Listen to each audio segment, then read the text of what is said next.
Olá, meus irmãos, Saravá, que a paz de Oxalá esteja com todos vocês. Sou o Painel das Pedreiras, este é o Saravá Podcast. E hoje, com essa presença ilustre do cara que mais seguidores tem aqui no canal, Wagner Borges. Seja bem-vindo, meu Tudo irmão. bom, Pai Leão? Legal estar aqui. Um abraço para todo mundo que está assistindo a gente. Vamos bater um papo aí sobre várias coisas. Saídas do corpo, chakras, Ixi, tem vida após coisa a pra morte, caramba. mediunidade. Tem bastante coisa, né? Pra mim é uma alegria ter você aqui, Wagner. Sabe que a nossa amizade é jovem, mas muito sólida, né? É o que a gente fala, o santo bateu. Sim. Eu falo muito isso. Aliás, eu até brinquei isso com o Wagner já. Quando a gente fala com alguém que é da Umbanda, a gente fala o santo bateu, né? O orixá bateu. Eu brinco, vai que o Ganesha bateu.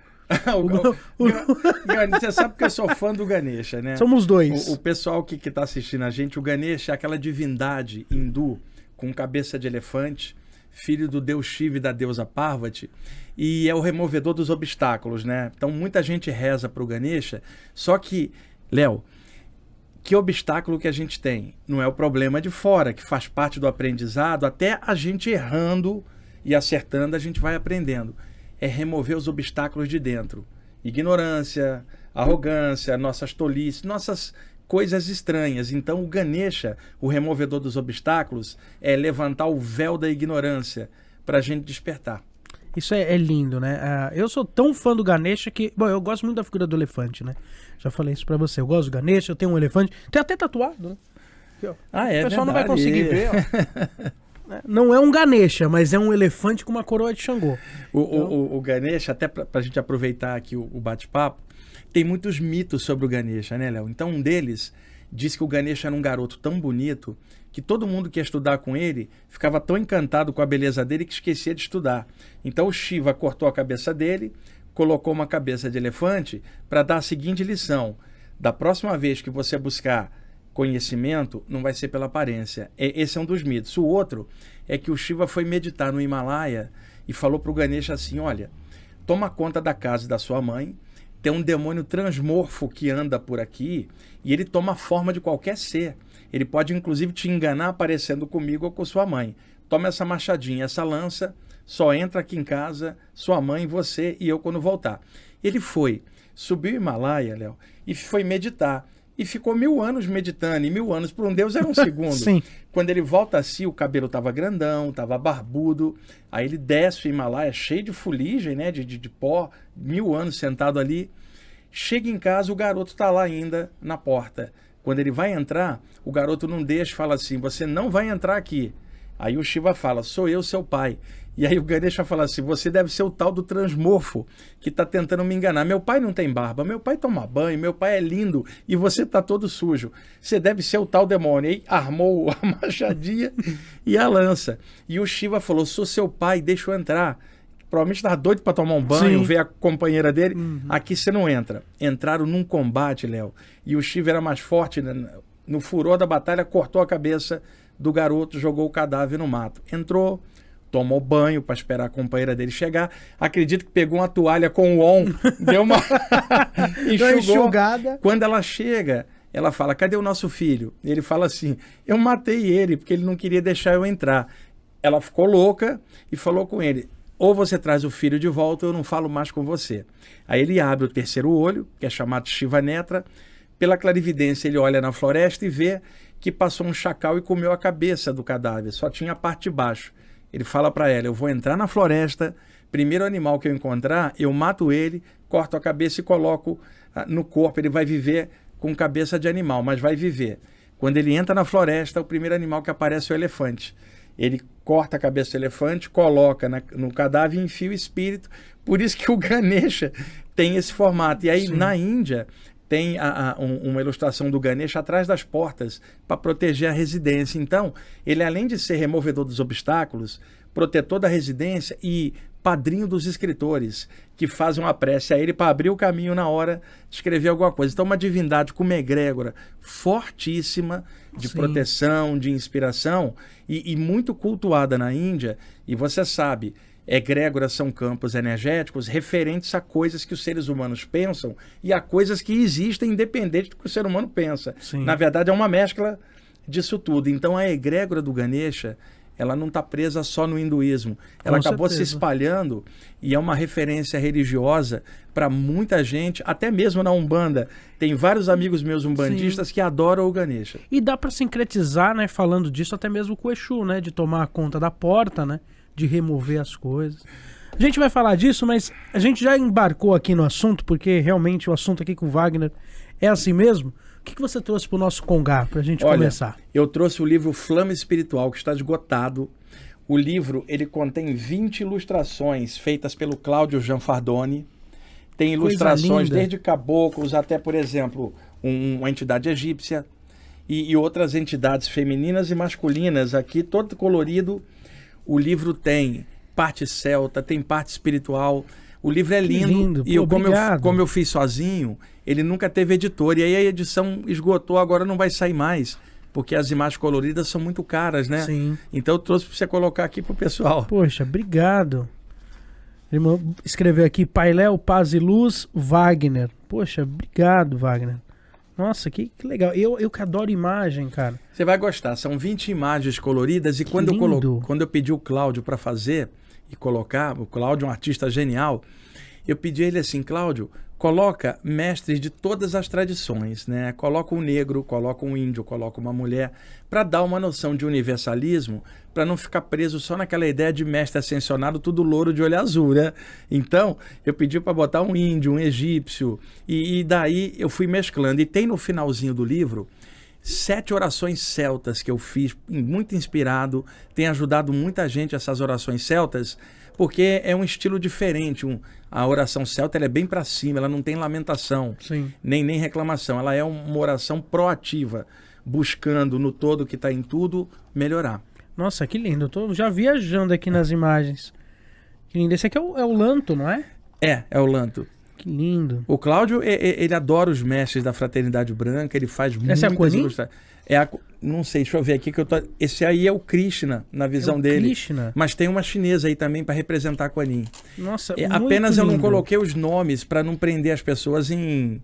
Eu tive esse cuidado, não coloquei nome de nada. Porque é o que representa, né? Exatamente. Às vezes para você pode representar uma coisa, para outro representa outra. Exato. Que lindo. Olha, obrigado. Aí, uma entidade negra ligada a Umbanda. Que lindo. Dá vontade de pegar, cortar as folhas e pendurar no quarto. Isso que eu falo pro pessoal.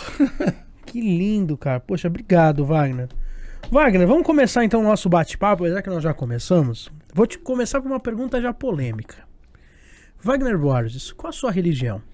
Olha, nenhuma, e ao mesmo tempo tudo, né? Porque é lindo isso. A minha mente é bem aberta, eu gosto de tudo, cara. Eu admiro bastante Jesus, Buda, Pai Joaquim, Krishna, Maria, Kuan Yin, porque para mim o que importa é a luz. A gente sabe, Léo, que quando chega em determinado nível avançado, desaparecem essas diferenças culturais nossas aqui, que são normais aqui embaixo, né? São 7 bilhões de pessoas encarnadas, são várias culturas, várias maneiras de ser, e não tem ninguém que saiba tudo ou área que contenha tudo. Então, se a gente vai juntando o melhor que a gente encontra com o melhor da gente mesmo, a gente encontra um caminho muito aberto, que eu chamo de caminho espiritualista, no sentido assim bem universalista. Nas saídas do corpo, quando eu fui levado por mentores a níveis bem elevados, o pessoal tinha formas de esferas de energia. Alguns lugares não tinha como eu descrever não havia o formato das coisas aqui. E ali eu não ouvia falar da doutrina X ou Y. Eu ouvia falar de amor, de luz, de valores de caráter, naquilo que evoluiria a pessoa para a expansão da consciência. Então eu sigo esse caminho de fundir as antigas ideias do Oriente com o moderno Ocidente, dentro de um equilíbrio no meu coração e na minha mente. E eu sei que você também é assim. Sim. E a gente pode até gostar de um caminho, mas a nossa mente está aberta, né? A gente não pode ficar lacrado numa ideia só, numa abordagem só, ainda mais falando de temas espirituais e voltados para o plano espiritual, que é dotado de alta plasticidade. Aquele preto velho que aparece para você, ele já teve outras vidas, ele já foi hindu, ele já foi chinês, já foi europeu, e ele mantém aquela aparência por um motivo dele, ou para estar dentro de uma egrégora e trabalhar aqui embaixo. Até mesmo para o entendimento, né, do médium. Tem 2 pretos velhos que aparecem para mim, são um casal, na verdade. Os 2 são esferas de energia. Plasmam a forma humanoide e plasmam a esfera de energia que eles são. É impressionante o domínio de energia que eles têm. A mulher, que é uma negra de uns 60 anos, lindíssima, tem triângulos nas mãos, é uma exímia curadora. E o preto velho é mente pura. O cara conhece de tudo e eles dois plasmam a forma humanoide de negros e plasmam a forma das esferas de energia. Então, não dá para a gente ficar preso só numa coisa só. Agora, quando ele se apresenta em algum lugar, ele vai tomar o formato do que o lugar precisa, aquela atmosfera, e ele é aquilo naquele momento. É bem legal você falar isso, né? Eu sofri entre aspas, porque eu tenho uma questão, quando eu começo na Umbanda, o guia-chefe da minha coroa é o Caboclo Itaguruçu. E ele é um caboclo que até hoje, cada vez ele vem menos.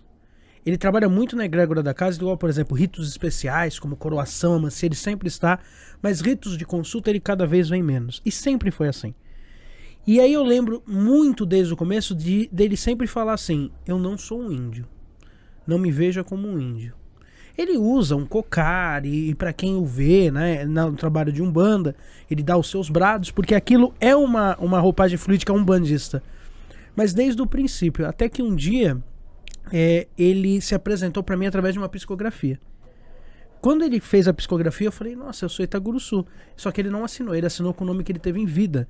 Na verdade, ele é o espírito, ele nunca passou como índio, e na verdade ele é um rei fenício, né? Foi espírito de um rei fenício. E é muito legal a gente falar isso, porque quando a gente pega até mesmo a história do Caboclo das Sete Cruzilhadas, que nunca foi índio também, mas ele foi, tem uma certa divergência, mas não se sabe se realmente ele foi índio. Mas independente se ele foi ou se ele não foi, a verdade é que ele sempre se apresentou como Frei Gabriel Malagrida, um padre italiano.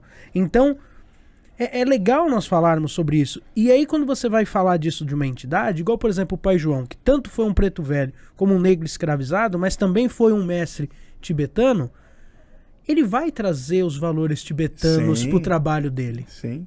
Né? Ele vai trazer, não um japamala, porque ele não usa, mas realmente, por exemplo, a guia do desenvolvimento que é ele que faz, tem a mesma conta de um japamala. Então, e a espiritualidade é muito universal. Você acha que o futuro das religiões espiritualistas é o universalismo? Sim, eu tenho certeza disso. No momento, ainda não há uma massa crítica suficiente de pessoas com a mente aberta. A maioria das pessoas precisa estar num lugar com determinado padrão, é o normal, tá? À medida que a pessoa vai ampliando e percebendo as coisas mais além, a própria mente dela vai se expandindo. Mas vai ter gente que vai demorar mais porque fica muito encruada numa coisa só. Léo, a Terra é uma poeirinha no espaço. Nosso planeta não é o centro do universo. Então, nós não sabemos muita coisa. Então, não dá para imaginar que só aquela área que a gente está é que contém tudo. Um índio, pele vermelha, me disse há uns meses atrás, ele falou assim, vocês falam que trilham a senda espiritual, vocês falam a minha senda espiritual. E ele falou para mim, ninguém tem senda, toda a senda é do grande espírito. E ele permite que cada um caminhe pela senda dele. Nunca fale minha senda, meu trabalho. Falo o trabalho do grande espírito, a senda do grande espírito, que me dá a chance e a honra de trilhá-la. Ele me permite caminhar pela senda dele. E é isso que eu chamo de universalismo, né? Lindo, né? O Eterno me permitiu caminhar de mente aberta por várias áreas e equilibrar no meio e fazer disso uma unidade. Que é o princípio, eu já me dei assim a vontade de estudar várias filosofias espirituais e várias religiões. Por isso que eu falo, para mim a religião não é a mais perfeita, mas que me mostra muita coisa é o taoísmo por causa disso. O taoísmo, eu sou apaixonado porque também. Porque é o caminho, né? O Tao Te Ching, ele foi escrito em 600 a.C. Então, a história mais ou menos que todo mundo conta, o Lao Tse era bibliotecário da corte do imperador. Ele tinha 40 anos. Estourou uma guerra civil na China, porque ao longo da história da China, um país com uma densidade demográfica muito grande, onde tem muita gente, dá muita encrenca. Sim. Então, de vez em quando, a dinastia tal tomava o poder da dinastia X e ia trocando. Rolou uma revolução daquela, o Lao Tse, de saco cheio das intrigas palacianas, ele resolve virar recluso. Ele sobe, vai para o alto da montanha e vai morar numa caverna dos 41 anos aos 80 como recluso. Ali, ele começou a observar os fenômenos da natureza. Então, ele entendeu que havia um elan vital unificando as coisas. Ele chamou de Ti, a força vital, e que haviam ciclos da natureza de dia, de noite, e ele começou a estabelecer as polaridades, o Yang e o Yin. Aí ele começou a pensar, não existe efeito sem causa. Se há uma força vital em tudo, qual é a causa, a origem dessa força vital? Percebendo que a mente relativa dele não poderia compreender esse absoluto, ele chamou de Tao e disse no Tao Te Ching o seguinte: o Tao não pode ser designado, não pode ser classificado. O nome que alguém dá ao Tao, ou a classificação, não é o Tao, mas é o que a mente de um homem imagina sobre o infinito. Então, não há como você fazer uma estátua do Tao, e muita gente vê aquele símbolo do taoísmo, aquela esfera com Sim. duas polaridades, fala assim, olha lá o símbolo do Tao. Não é, aquele é o símbolo do taoísmo, Sim. enquanto doutrina chinesa. O Tao não é nem chinês, o Tao Sim. é tudo. Então, ele, aos 80 anos, resolve sair da China, ele vai montado no lombo de um boi preto. Quando ele chega na fronteira, o guarda da fronteira não deixa ele passar e fala para ele, você é o maior sábio do nosso país. Se eu deixar você ir embora, sua sabedoria vai junto. A não ser que você escreva um tratado contendo a síntese da sua sabedoria, que aí você vai embora, sua sabedoria fica. O Lao Tse, então, escreve o Tao Te Ching, Caramba. tá? Enrola no pergaminho, deixa com o guarda da floresta e se manda no lombo de um boi preto. Aí desaparece historicamente a figura do Lao Tse. O guarda leva para o imperador, que manda copiar na mão. E hoje o Tao Te Ching é uma das obras mais lidas no planeta, traduzido para várias edições, vários idiomas. Agora, uma historinha de bastidores, tá? Se conta em alguns lugares da Índia que um velhinho chinês, por volta de 600 a.C., teria atravessado o Himalaia da China, subido e descido na encosta, nos contrafortes de Rishikesh, lá na Índia, já bem velhinho, e os yogis reconheceram ele como um grande sábio, e ele ficou ali até que um dia ele foi embora para as estrelas. O nome dele ali é Bo Yang. O nome que deram para ele. Isto não se comprova, é claro. Não é canônico. É um dos mitos que se fala de que um grande mestre chinês teria chegado na Índia, ficado ali com aqueles mestres avançados até ir embora. E aí ganhou o nome de Bo Yang. Acontece, Léo, que Bo Yang é um mantra do chakra frontal. 1, 2, tem vários. O Bo Yang é usado com luz branca na testa para melhorar a concentração e afastar o medo. Então a pessoa pode concentrar uma luz dentro da testa e como se o frontal dela falasse, ela não mexe a boca. Ó. Bo Yang, Bo Yang, por uns 10 minutos, com calma. Isso reforça a aura da cabeça, corta ondas de medo, dissolve formas mentais negativas. Isto me foi contado por um dos mentores extrafísicos que trabalha Lindo comigo. Isso, né? Eu tive mais contato com o taoísmo quando um dia o pai João, que é o preto velho da nossa casa, que depois de algum tempo eu vim saber que ele realmente foi um monge tibetano, e ele tem uma história interessante nessa encarnação dele que ele conta, que ele era um brahmane.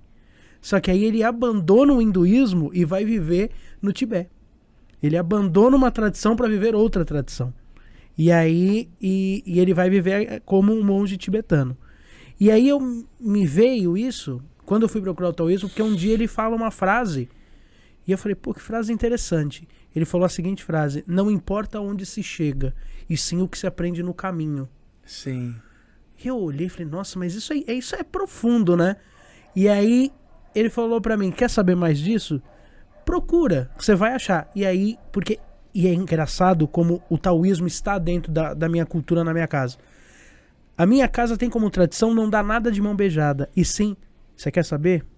Vá no caminho e procure. E é isso, né? O Tao é este caminho que é muito legal a gente falar disso. As pessoas vão falar assim, esse podcast não vamos falar de Umbanda? Isso tem muito a ver, porque dentro da cultura umbandista a gente fala muito sobre isso. Não adianta nada você saber o nome do seu preto velho. Você tem que primeiro fazer o quê? Trilhar este caminho para chegar até ele.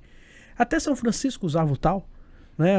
A cruz do Tao, né? Que é usada por São Francisco. Olha, Léo, a questão do nome é um condicionamento nosso, cara, porque pega aí o preto velho, que foi italiano, que foi tibetano. Qual o nome dele? O nome que ele escolher de alguma vida. Sim.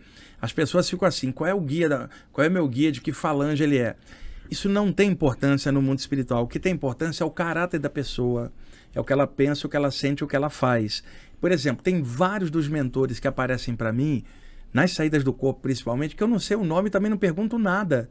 Porque isso é o que menos me importa. Me importa qual é o conteúdo de informação que ele pode me passar, a qualidade da energia, o que eu posso aprender, por onde eu posso ser útil a partir dele. Então as pessoas estão muito preocupadas com roupagem, formato, nome, e isso tudo tem uma certa importância. Aqui embaixo, no infinito, nada disso tem importância, porque o nome que alguém tem num planetinha deste tamanho, no infinito da vida, não significa nada no universo. Eu gosto da palestra do Cortella. Você já deve ter assistido.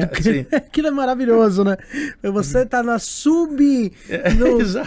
subperiferia da Via Láctea e acha que tá falando com quem? Deixa eu só fazer uma ponte. Ainda não, hein, Priscila? Tá bom. Pra falar dos nossos patrocinadores, que a gente tá com um certo probleminha hoje no vídeo aqui, mas assim que puder, então, Priscila, faz assim que aí eu corto só pra falar dos apoiadores. Wagner, quando que você começa com esse despertar da espiritualidade? Assim, antes disso, você tem alguma prática assim que você faz? Você vai a algum centro kardecista? Você frequenta alguma coisa? Não, ou você não tem nenhuma prática hoje? Não, porque a gente tem lá o IPPB, a gente tem trabalhos de radiação de energia lá, que eu coordeno de quarta, tem um grupo de estudos. Sim. Os trabalhos que eu faço em casa, de radiação de energia em silêncio para o mundo. Sim, todo dia. Que já é mais do que muito Eu trabalhei muitos anos com sessão de desobsessão, então eu ganhei uma cancha muito grande nesse trato com entidades sofredoras e tal. Com as saídas do corpo, o que acontecia, Léo? Eu ia para casa depois da sessão e durante a madrugada, nas saídas do corpo, eu continuava conversando com os espíritos densos que haviam acoplados comigo mesmo na reunião. Então, eu percebia claramente que havia 2 turnos de trabalho, o daqui e o de lá. O daqui, você tinha 1 ou 2 vezes por semana num dado lugar. O trabalho de lá, você tinha 7 noites por semana, todos os anos, né? A vida inteira.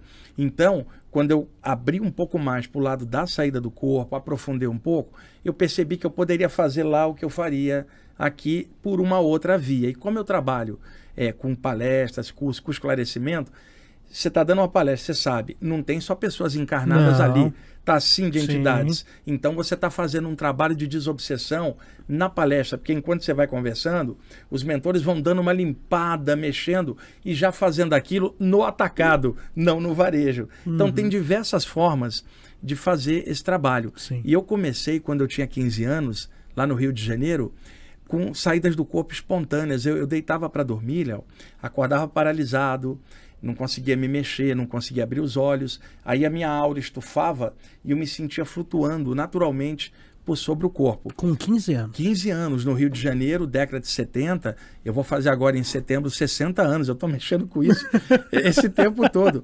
E aí eu não tinha com quem conversar, não tinha quase que livro sobre o assunto. Naquela época tinha Lobo Sangue Rampa, era o que tinha assim, a nível popular. Então comecei a pesquisar toda a literatura espiritual que tinha na época, teosofia, espiritismo, ocultismo, yoga, umbanda. Eu lia naquela época o WW da Mata e Silva. Sim. Eu tinha 16 anos Grande já. Mata e Silva. Então eu descobri que havia um capítulo sobre saídas do corpo em várias obras. Aí eu comprava, tirava o capítulo de uma de outra e ia juntando para tentar entender as saídas do corpo espontâneas que eu estava tendo. Levei 1 ano mais ou menos, dos 15 aos 16 anos, para entender completamente o que era a saída do corpo. Aos 17, eu comecei a ver presenças extrafísicas que começaram a aparecer para mim, mentores, e me ensinaram a passar energia com as mãos. Através da vidência. Fora do corpo. Durante as saídas do corpo. Eu deitava para dormir, me desprendia, eles me levavam a um lugar para aplicar energia em espíritos doentes. Então eu aprendi a dar passe, não foi na sessão, foi fora do corpo. Então eu tinha 17 anos, manipulava energia, já estudava a parte dos chakras, porque eu fui obrigado, porque eu sentia pulsação na testa, no peito, nas plantas dos pés, nas mãos. E quando eu estudei o chakra, eu falei, é isso aqui, eu não estou maluco. E aí eu comecei a aprofundar a parte dos chakras e mesclar com a saída do corpo. Eu já tinha 18 anos. Aos 19, eu comecei a frequentar uma sessão de desobsessão na Fraternidade André Luiz, no bairro da Penha, no Rio de Janeiro. Kardecista. Kardecista, mas a casa era aberta, acoplava Preto Velho, Caboclo. Era uma casa espírita, mas com a mente muito aberta. A dona Enedina, que era a presidente do grupo, era descendente de índios. Tinha um cabelão, tinha saídas do corpo uma atrás da outra. Legal. E ela queria uma casa universalista, ela adorava o Ramatiz. Então ali eu desenvolvi a mediunidade e aí a coisa incorporou de outra maneira, porque até então eu tinha saídas do corpo de forma anímica e encontrava mentores lá. Eu não tinha mediunidade aberta. Os meus chakras pulsavam, mas eu não tinha esta relação na vigília. Eu deitava na saída que eu via, mas aqui na vigília eu estava ainda amortecido. Quando a mediunidade desenvolveu, eu tinha 20 anos mais ou menos, eu comecei a sentir as coisas na vigília. E aí eu comecei a perceber que a reunião continuava do lado de lá. Aí somou a saída do corpo com a parte dos chakras com a mediunidade. Então, foi encampando. Com 22 até 25, a clarividência foi abrindo. E eu já mexendo com energia e estudando de tudo. Quando foi por volta dos 30, eu tinha estudado a parte egípcia, a parte chinesa, né? E estava somando tudo de uma forma bem universalista. Eu levava para a reunião livros do Buda, livros do Krishna, sabe? Porque eu sempre tive a ideia de somar as coisas. Aos 33, eu tive uma regressão de memória fora do corpo, a chamada retrocognição, em que eu lembrei de uma vida na Índia. E aí, quando eu caí dentro do corpo, eu lembrava tudo, Léo. Eu lembrava o sânscrito, eu lembrava toda aquela parte que eu somei com o que eu era aqui agora como brasileiro, de 33 anos, estudando tudo. Aí adicionou, e aí a minha mente ficou mais aberta ainda, as coisas do sânscrito começaram a fluir, e eu comecei a perceber que a tradução dos nomes dos chakras estava distorcida, e muitas coisas que se falava nessa área estava distorcida. Aí eu comecei a acoplar e trabalhar esse conjunto, que era a saída do corpo, os chakras, a mediunidade, agora a parte hindu, que entrava a parte yogi também, e tudo isso foi formando um amálgama, e aí com o tempo eu tinha todo esse conjunto meio que somado, que para mim eu podia ir em qualquer lugar, tá? Podia fazer em casa, podia, que é o que eu venho fazendo esses anos todos, e tentando trabalhar com meus alunos, as pessoas que assistem minhas aulas, esta forma aberta. E outra coisa, eu não prendo aluno nenhum, vão aonde quiser, faz o que quiser, mas volta melhor na semana que vem, não vá no lugar que faça o mal. Agora, qualquer outro lugar, você quer ir na igreja, vai, quer ir no centro, vai, quer ir no grupo budista, vai. Mas quando vier aqui, soma tudo numa visão, que é a luz que está em tudo, que é a visão que a gente vai trabalhar. Então, tem lá no nosso grupo, o grupo de quarta-feira tem 140 pessoas, para você ter uma ideia. Tem vários médicos, tem acupunturista, tem um bandista, espírita, budista, ocultista, sabe? Tem espírita, tem de tudo. E o que eu procuro passar, junto, principalmente com a questão das saídas do corpo, é essa ideia de abertura, né? E no nosso grupo de quarta, no final da tarde, que são 14 pessoas, a gente irradia energia em silêncio para os hospitais. Ali, às vezes, aparecem alguns mentores, passam coisa, né? E eu vou repassando para o pessoal. Tem um bandista, tem um ocultista, tem o outro que não é nada. A gente se junta e busca irradiar algo bom e pede os mentores para levar para quem precisa. Então, essa é a maneira que eu descobri, que para mim, pelo menos, está sendo muito boa. E é lindo ouvir isso, né? Porque eu acho que em muitos momentos, e aí é aquilo que a gente estava conversando. Quando você é religioso, você tem que tomar muito cuidado. Porque, às vezes, a religião, em vez de te libertar, ela te prende. Pode acontecer. Eu, durante muito tempo, fui muito preso. Ah, não, mas isso daqui... E a verdade é uma só. Quanto mais a gente se prende, a gente vai virando hipócrita. Porque, não, eu não aceito que o Ganesha tenha a ver com a Umbanda. Mas aí eu aceito que uma divindade celta tenha. Ou que uma outra divindade africana. Porque, querendo ou não, a Umbanda, ela é um produto brasileiro. Ela não é um produto africano. Sim, ela é brasileira. Então, a gente... O que cabe? O que não cabe? É muito interessante a gente ouvir isso, né? E eu venho, sim, nessa busca mais universalista, não de universal no sentido de... Pô, eu vou atrás de qualquer coisa para botar no meu culto. Não. Mas de abrir e falar assim, não, pode. Se precisar, pode. E é interessante como isso, até na espiritualidade, né, acontece. Isso aconteceu na última nossa gira de esquerda de Exu, e na nossa casa, o Exu que eu trabalho não usa bebida alcoólica. Simplesmente porque ele não gosta, então na nossa gira de Exu não usa bebida alcoólica. E aí na última gira, pela primeira vez, eu o vi bebendo. E ele foi e pegou um cálice de vinho. E ele tava tomando. E aí o Ogan perguntou pra ele, falou assim, ô, seu corcunda, tô aqui há 9 anos, o senhor nunca bebeu? Por que o senhor tá bebendo vinho? Ele falou, na verdade, eu nunca bebi porque na Umbanda, Exu tem que beber uísque ou pinga. Ele falou, mas eu fui padre. Eu não bebia nem uísque nem pinga. Ele falou, eu não fui inglês ou escocês pra tomar uísque. Eu sou espanhol, eu tomo vinho. Eu falei, então agora eu já me dei a liberdade. Olha que interessante, um Exu falando isso. Eu me dei a liberdade de tomar a bebida que eu quero. Então vejam como até mesmo na espiritualidade, ainda em alguns momentos, nós ficamos muito enraizados em coisas que nos prendem, né? Olha que lindo. Nossa, eu tenho alunos que hoje são matriculados no curso de teologia que são seus alunos. E olha que lindo que é isso, o cara poder levar e em nenhum momento conflitar, falar, não, olha, não, como eu faço só, eu sou um bandista, eu não quero... Eu já ouvi um bandista falando que a apometria não precisa na Umbanda. Eu te pergunto, Wagner, você que conhece a Umbanda também, dá para ser um bandista sem fazer apometria?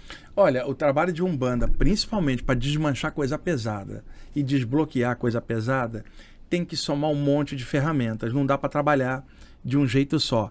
A Umbanda pode trabalhar com a apometria, tá?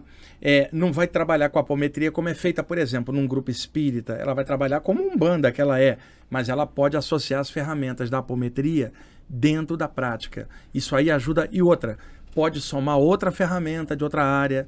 A Umbanda, repara, ela é universalista, sempre foi. Ela junta a parte negra, a parte indígena e a parte branca. Ela já é um amálgama. A Umbanda, ela é brasileira, ela não é africanista. Então é claro que ali existem várias vibrações que convergem. A gente sabe que tem grupos de Umbanda que tem falanges do Oriente.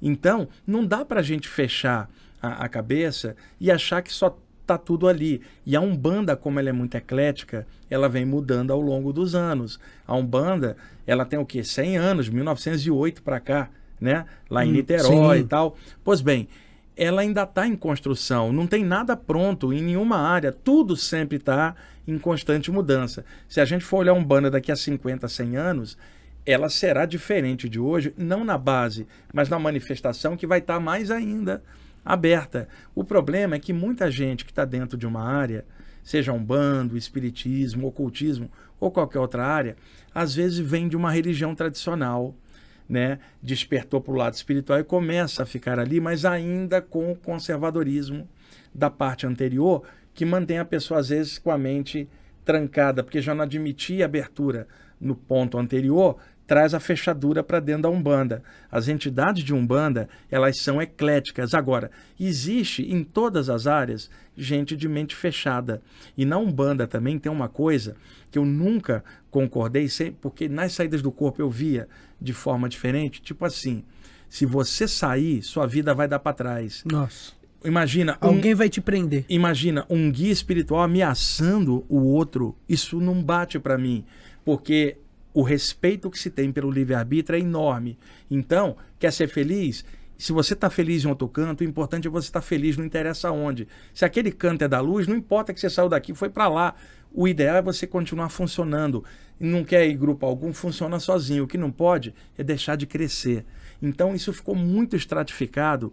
Eu acho que em muitos casos era o animismo do médium ou do pai de santo da casa querendo prender o gado no curral. Isso tem que ser falado. A doutrina do medo, né? Do medo. Não dá para imaginar guias bondosos como um preto velho falar que a vida da pessoa vai encruar. Agora, por outro lado, eu vi casos em que as pessoas estavam trabalhando na Umbanda como médium e de repente queria sair e parar de fazer tudo por uma crise dela.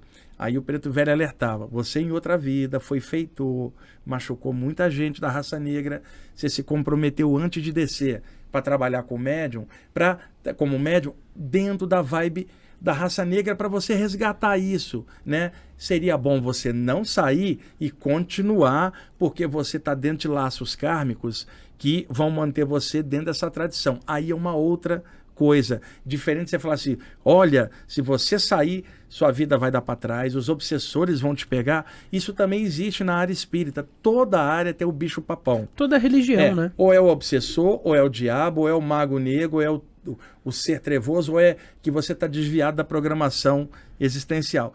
é doutrina do medo. Isso existe, infelizmente. E a gente precisa esclarecer isso.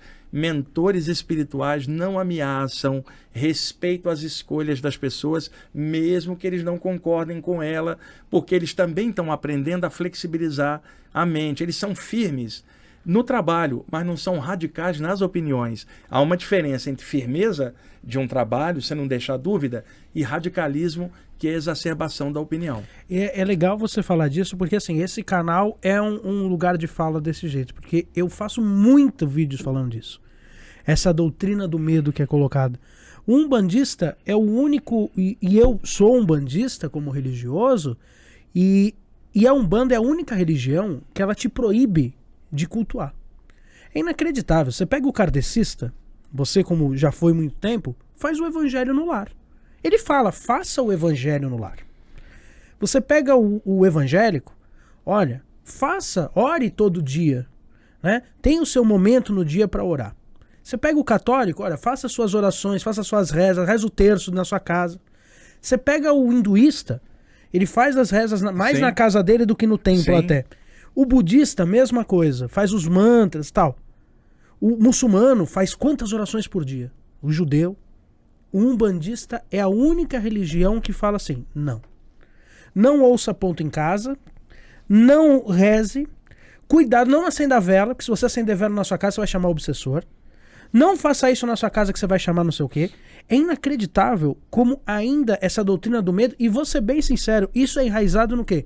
No pai de santo que tem medo de perder filho de santo. Que tem medo do filho de santo chegar e falar assim, então pai, eu tava em casa fazendo uma oração, e em vez de ver Xangô eu vi o Ganesha.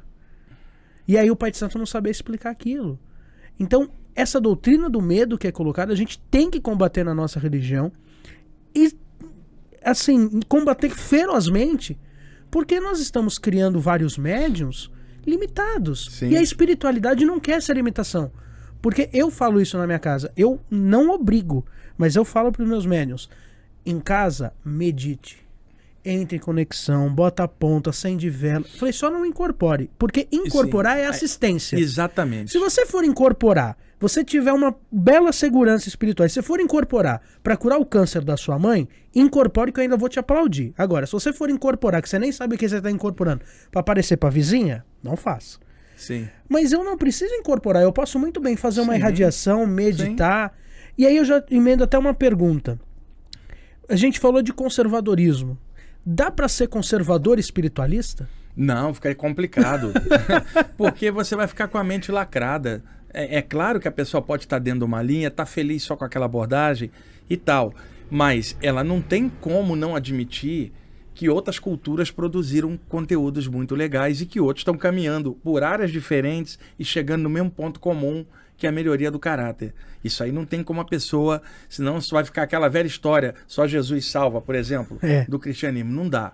Se você vê uma placa assim, só Jesus salva, o religioso que botou ali a placa podia botar assim, Jesus é luz, eu amo Jesus, mas quando põe só Jesus salva, o que a gente entende na sublinha? Maomé não salva, nem Buda, só Jesus. E isso no Brasil, que é um país multirracial, é uma ofensa a todos os imigrantes que vieram de outras culturas e constituíram família aqui, que segue outras doutrinas, o judeu, o muçulmano, o espírita, o umbandista, todos estão errados e só Jesus salva. Então esse tipo de coisa não bate. Então uma pessoa dentro de um contexto espiritual, a própria evolução dela dentro do estudo lentamente vai abrir a sua mente. Só que as pessoas são teimosas. Muitas delas vão demorar mais porque ela fica fixada. Por exemplo, pega alguém radical com a Bíblia, se ele vira espírita, ele vai ficar radical com o Evangelho segundo o Espiritismo, por exemplo. Ele virou temos vários. Virou teosofista. Agora ele fica preso na doutrina secreta da Blavatsky. Tá? São exemplos que eu estou dando. Sim. Virou ocultista, agora está preso na visão só de um mestre. O problema não são as áreas, é a mente da pessoa que está acostumada. Fechado no Caibalion. Imagina? Imagina o Caibalion, que é um clássico hermético, que é a síntese do hermetismo ali, numa linguagem ocidentalizada, né? Tudo muito baseado aí no Hermes Trismegisto, que era o Tote do Antigo Egito. E a síntese que está no Caibalion, eu sou apaixonado pelo Caibalion, você também, tanta gente que está E a Umbanda é tão hermética, né? Em É certas inacreditável. É incrível. Todo congá de Umbanda, você pode ter qualquer orixá que comanda aquele congá, mas sempre você tem o Oxalá e embaixo dele é Iemanjá. É o masculino e o feminino. É inacreditável como o hermetismo entra na Umbanda. Tudo que você vai pegar na Umbanda, você acende... dificilmente você vai ver se sempre acender uma vela. É sempre duas. Né? Olha como é. Vai fazer uma oferenda, mas antes você tem que ofertar Exu. Olha que hermético é isso. Sim. Antes de você pedir para a direita, você tem que pedir para a esquerda. Antes de você pedir para alguém curar, você tem que pedir para descarregar também. A Umbanda é muito hermética.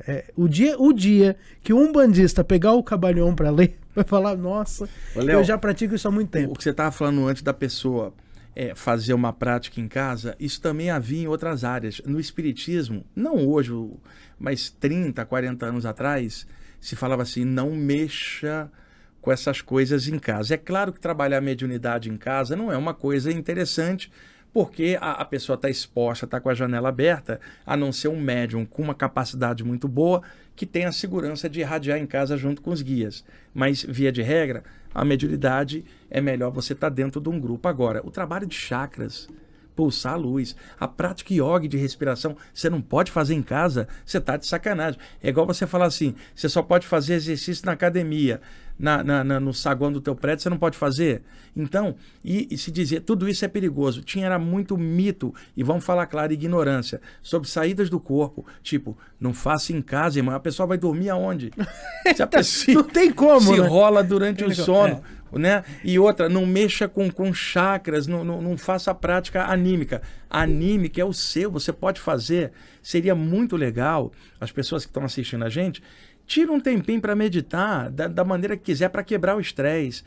Por exemplo, você vai na Liberdade de manhãzinha no inverno, ou vai aqui na Aclimação no parque, tá cheio de pessoas idosas japonesas fazendo Tai Chi Chuan, os movimentos lentos e suando bastante, porque joga a energia para fora, quebra a ansiedade. Então pega uma pessoa muito ansiosa, eu falo assim, vai fazer Tai Chi Chuan, porque você vai conseguir, através de movimentos lentos, controlar sua ansiedade. Aí ela fala, eu vou fazer ali na Liberdade com o professor ou na Aclimação. Tá, depois que você aprender, faz todo dia em casa.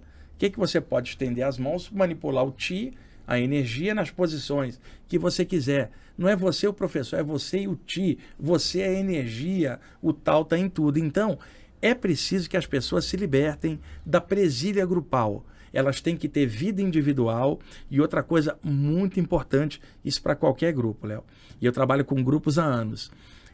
A opinião de um dirigente de grupo, um pai de santo, um médium, alguém que coordena um grupo, é a opinião dele dentro daquele contexto. Fora, na vida particular, ninguém deve palpitar o que você come, se você namora ou não namora, sim, se você vestiu branco ou roxo. Você tem que ter autonomia e sua vida privada por independência. Se alguém chega e fala, por que não pode isso? Não, se mete na sua vida, aqui dentro eu respeito você, agora ali fora é a minha escolha. As pessoas se deixam levar e nós vemos dirigente de grupo palpitando na vida particular da pessoa. Isso é muito perigoso. É legal falar disso, né? Tem muito pai de santo que eu conheço que passa totalmente todas as barreiras e é extremamente abusivo. Sim. Você fala assim, pô, mas não, meu filho de santo tem que me ligar. Não, mas, cara, nós somos dirigentes, a gente não é dono da vida de ninguém. E você falando disso do caminho, me lembra outra frase do Pai João, que o dia que ele falou, eu fiquei bem pensativo, os meus filhos de santo ficaram tudo assim na época. E aí eu fiquei pensativo, que foi assim, o caminho da iluminação é um caminho que se trilha sozinho. Pô, isso é tão contrário ao que a Umbanda às vezes a gente imagina, porque a gente fala muito em egrégora, corrente.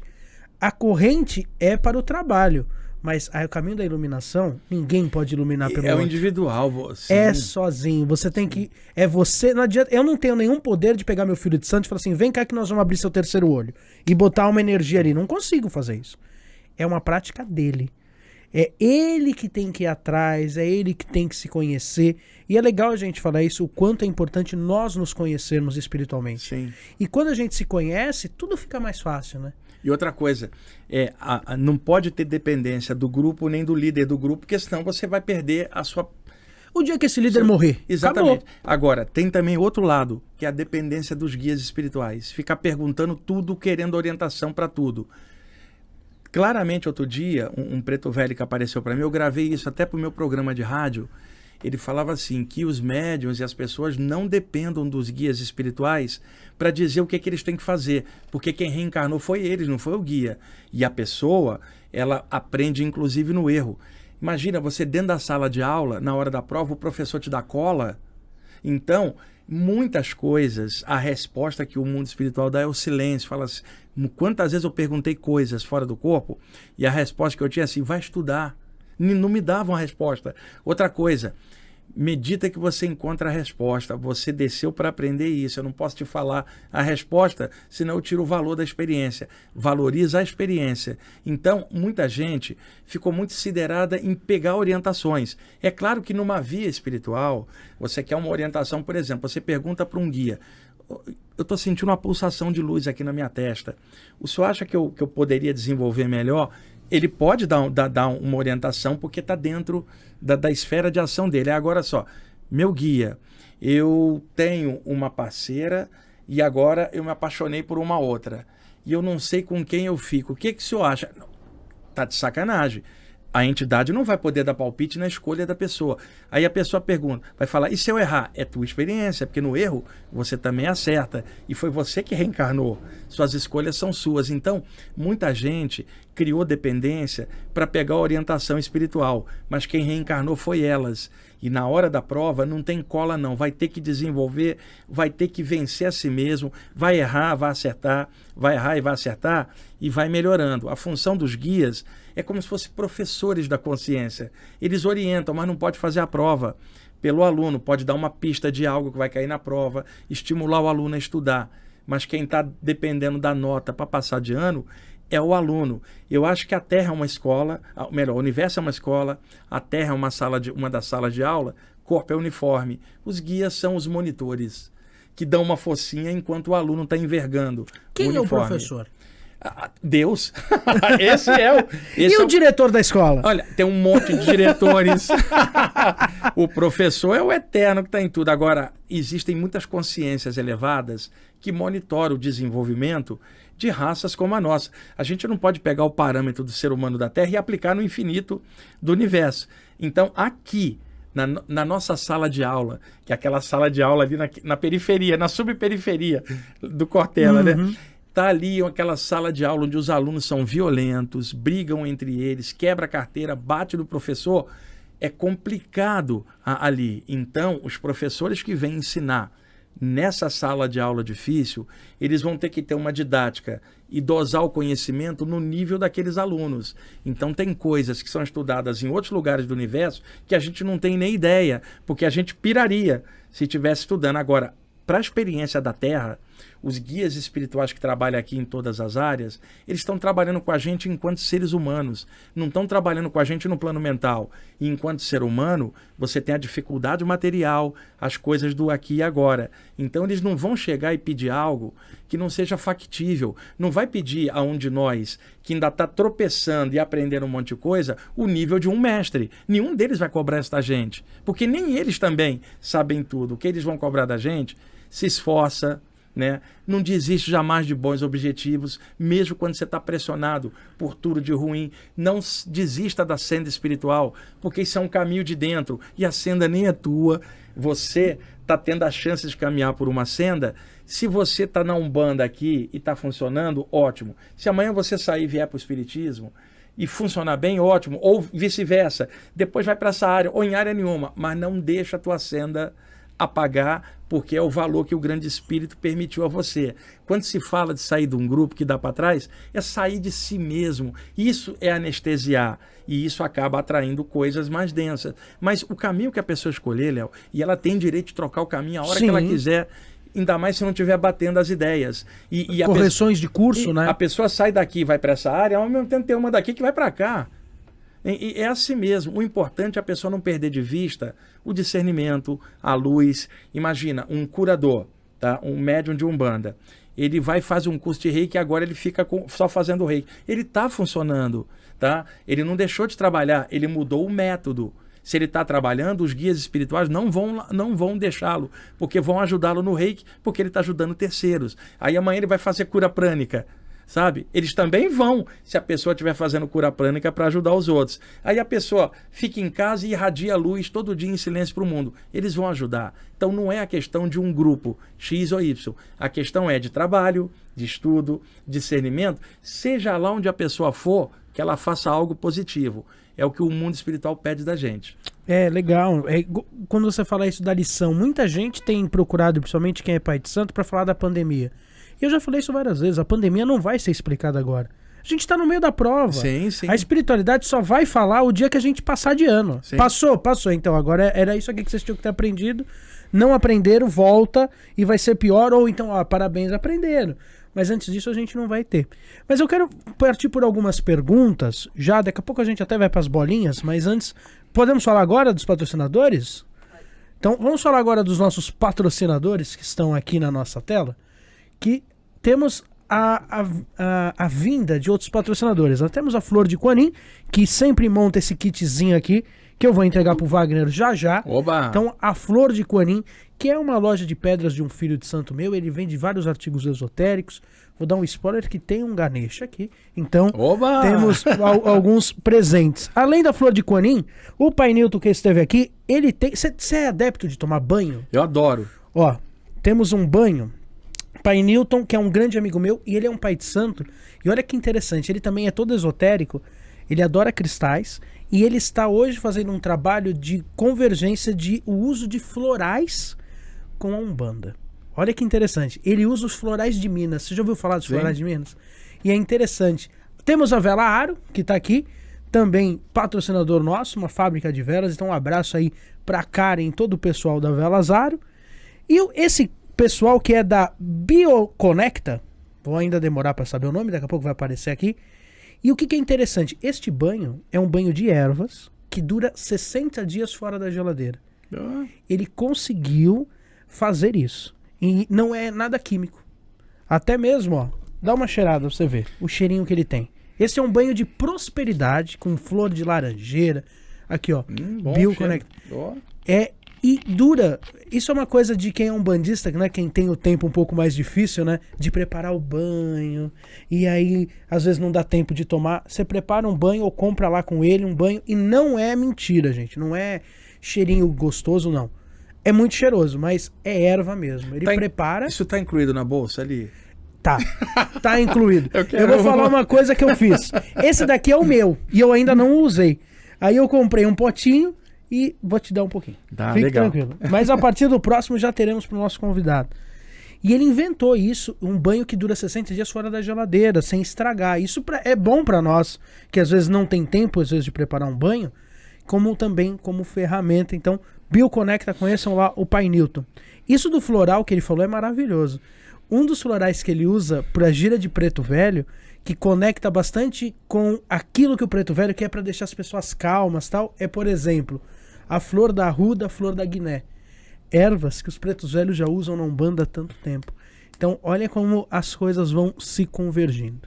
Falando em convergência, Chico Xavier, que talvez o senhor já tenha ouvido falar, como todo mundo, uma vez falaram assim, perguntaram para o Chico sobre outras divindades, outros mestres, e o Chico falou o seguinte: eu já conheci vários mestres, mas até hoje Jesus é o maior porque é o que mais conseguiu condicionar tudo de bom que os outros tinham. Para você, como um cara mais universalista, Jesus é o maior mestre ou tem outros? Tem outros, com certeza. O Chico Xavier era maravilhoso, né? Mas ele estava dentro do contexto espírita, ele tinha que falar isso naturalmente. Deixa eu dar um exemplo. Krishna, quando desceu à Terra, a Índia era um país rico, ele tinha um grupo de discípulos. Então imagina Krishna conversando com os discípulos, explicando prana, chakras, né, corpo mental e essas coisas todas. Tá. O Siddhartha Gautama, que se tornaria o Buda, quando viveu na Índia, cerca de 500 a.C., também era um país rico, ele era filho de um rei, e ele formou um grupo de discípulos depois que o acompanhava. Você imagina o Buda contando coisas, os discípulos entendiam. Agora, olha Jesus. Nasceu numa pindaíba danada. O rei manda matar os bebês recém-nascidos, o pai e a mãe tem que fugir com ele pro deserto. Depois ele volta e lida com uma classe sacerdotal que estava fragmentada sob o tacão do Império Romano, sendo que séculos antes tinha ficado cativo 400 anos dos egípcios, né, o povo judeu. Então o povo judeu estava com a autoestima muito quebrada. Jesus então estava numa sociedade muito complicada, né, que era o povo judeu sob o tacão do Império Romano. Então, Jesus tinha 12 discípulos pescadores semi-analfabetos e lidava com o povo. Então, a diferença é que Krishna e Buda trabalhavam num sentido iniciático, yogi, num sentido interno de realização. Jesus trabalhava no sentido externo com a população. Então, o jeito de Jesus era um jeito popular. Era o cara que trazia as ideias de amor, de perdão. Buda trazia a ideia do caminho do meio, o equilíbrio de dentro. Krishna trazia a ideia da imortalidade da consciência e do Dharma, a missão. Então, cada um deles tinha uma característica. Quando o Chico fala que Jesus somou a dos dois, é porque ele veio depois. Isso é óbvio, né? Dele ter somado os anteriores, agora numa versão aberta. Enquanto que a versão anterior dos outros era mais oriental, mais interna, enquanto que a visão cristã ela era mais cristã, não, a visão de Jesus era mais aberta. Por isso, o Chico falava que na abordagem Jesus era o cara que estava de frente com a população, assim como ele, Chico, estava trabalhando em aberto também. Então, por isso, o exemplo para o Chico era Jesus, o exemplo de quem trabalha com o povo, de quem abre a mão, quem abraça, quem perdoa. Jesus toda hora impunha a mão, quer dizer, passava energia. Então, talvez por isso o Chico tenha falado isso, né? E também pode ser a própria opinião dele. Numa visão maior, Krishna, Buda, Jesus, esse pessoal é alta qualidade. E Léo, tem gente que faz campeonato de mestres. Tipo assim, tabela do Campeonato Brasileiro. Quem é o primeiro, o segundo, quem vai cair para a Série B. Quem cai para a Série B deve ser péssimo. Imagina, uma vez me perguntaram... Você como botafoguense? o meu Botafogo está na Série B lutando lá. O que acontece? Me perguntaram uma vez, quem era melhor, Jesus, Krishna ou Buda? Eu falei assim, sabe o que eu acho? Eu não tenho parâmetro para avaliar eles, eu não consigo avaliar nem a mim. Eu só tenho uma certeza, qualquer um deles é melhor do que eu. Então, para mim, está ótimo o ensinamento de qualquer um deles. As pessoas ficam muito presas dentro do ensinamento, dentro da figura de um mestre. Me perguntaram também se Jesus tinha tido um caso com a Maria Madalena, um aluno. Eu falei assim, cara, eu não tenho a mínima ideia, porque eu estou prestando atenção no ensinamento de Jesus, não na vida pessoal dele. Se ele pegou, não tenho a menor ideia. O ensinamento dele é o que eu estou olhando e não a vida pessoal dele. Não seria melhor você prestar atenção no ensinamento? Bem melhor, né? Mas você acha que ele namorou? Olha, realmente não sei. Não sei. Temos alguns apócrifos, né? Eu gosto muito porque a Bíblia tem uma coisa muito interessante, né? Dos 4 evangelhos da Bíblia, né? O cara que conheceu mais ou menos Jesus foi o Mateus, mas ele era amigo do amigo. E foram os evangelistas. Os evangelistas não eram os discípulos, né? E aí, por exemplo, você tem São Judas Tadeu, que é primo dele, que é o noivo de Canaã, que era apóstolo dele. E qual era o emprego de São Judas Tadeu? Ele era historiador. E até hoje nunca entrou na Bíblia os textos dele. E eu não sei, você já leu? Sim, os apócrifos eu adoro. De São Judas Tadeu? Ele bota os apócrifos ali que fala assim... Cara, eu acho que Jesus era mais como São Judas Tadeu falava, como um primo. Falamos de Jesus, vamos falar um pouco do conceito de Deus. Você é uma pessoa politeísta ou monoteísta? Olha, na verdade, nenhuma das duas, porque a definição é muito ruim. Por exemplo, se você falar monoteísta, vai falar, um Deus só sobre tudo. Mas qual? O Deus da tua cultura? Porque é isso que acontece, né, pessoal? O meu Deus, tá? O seu Deus não é o do outro, né?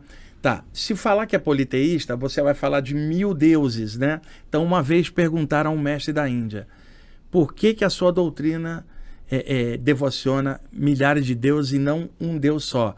Porque a nossa doutrina, ela é eclética e a gente sabe que o mesmo um pode se manifestar de 1000 maneiras como quiser.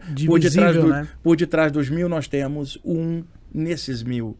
E aí o cara que perguntou ficou quieto. Então acho que a definição de monoteísmo e politeísmo, ela também fica meio enganchada nas culturas. Para mim, eu sigo o Caibalion. O todo está em tudo. Se está em cima, está embaixo. Se está à esquerda, está à direita. Se está fora, também está dentro. Então, alguém perguntaria, segundo lá o Caibalion, existiria algo fora do todo? Você vai lembrar dessa passagem. E a resposta é não, porque aí estaria faltando um pedaço e a palavra o todo não teria sentido. Quando você falou o todo, você não deixou dúvida que está em tudo. E a mente relativa do homem não tem como conceber a ideia do absoluto. Do absoluto, só o absoluto compreende. Nós não compreendemos nem nós mesmos. Então, por isso, grandes mestres, perguntados sobre Deus, davam como resposta o silêncio. Como é que você vai nomear, definir o absoluto com um conceito relativo ou o nome produzido numa cultura? E outra coisa, você pega um cara, criou a religião do toco. Então ele põe um toco ali, põe guirlanda, põe incenso e tem uma multidão que adora o toco. Tecnicamente está certo quando ele fala o todo está em tudo, se está em tudo está dentro do toco. Nesse sentido, sim. Agora o problema é que ele vai achar que está dentro do toco dele e não do toco das outras religiões. E aí isto vai ficar complicado. Então, quando se fala o todo, não há dúvida, está em tudo.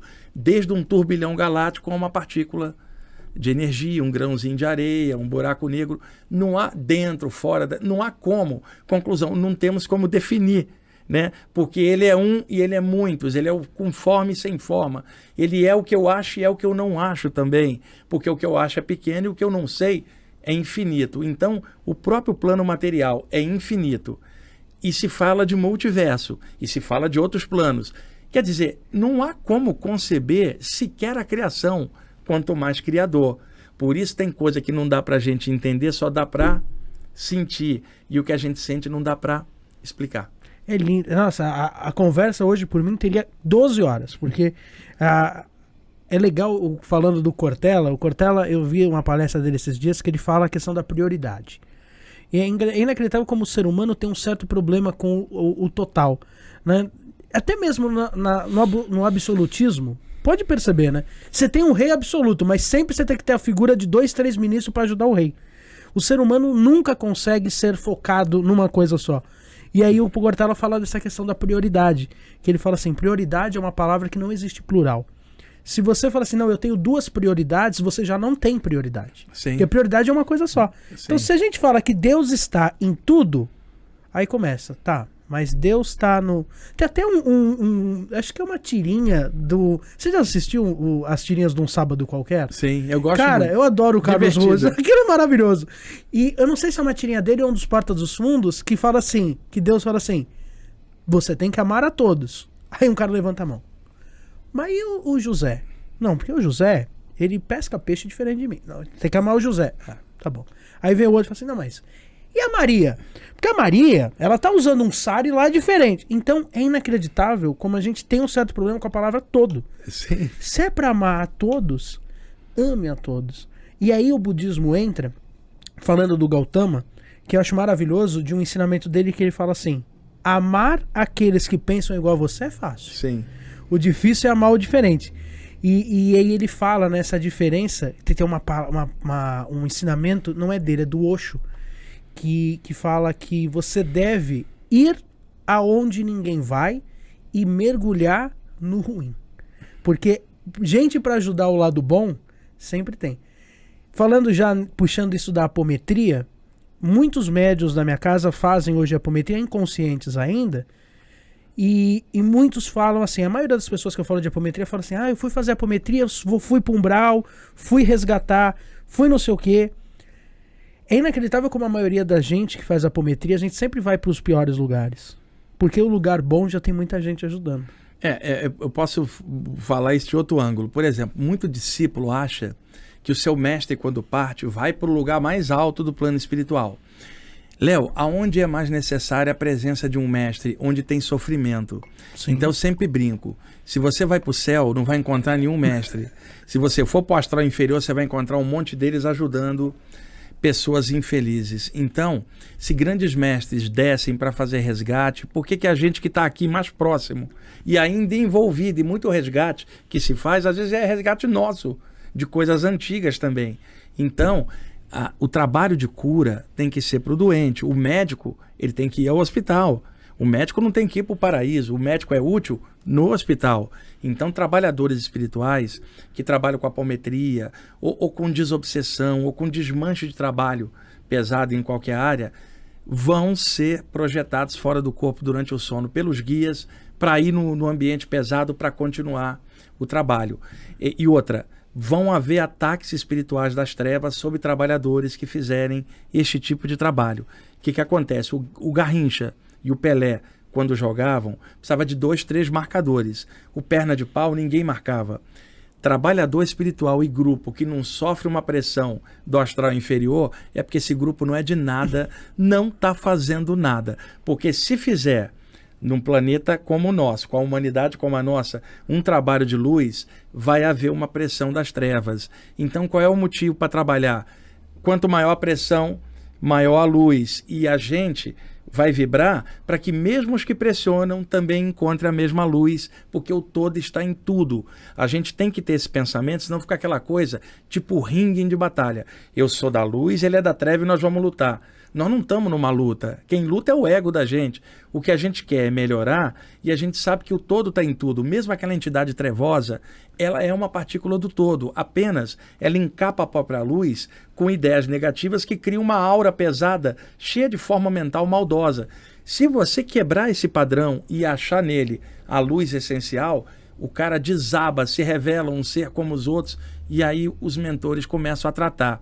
O problema dos obsessores é a capa do ego trevoso deles, que se torna impermeável à presença da luz maior, resgatar a luz de dentro que sempre existe. Não há espírito sem luz, porque matéria é energia condensada. Esta caneca tem uma aura, por que uma entidade não vai ter? O problema é a luz represada pela quantidade de tralha trevosa do ego, que até parece que o sujeito não tem luz, mas a luz é a mesma origem dele, é a mesma nossa. Quando a gente pensa isso, mesmo sabendo que o cara vai atacar, que é terrível, né? A gente precisa pensar no todo que está em tudo.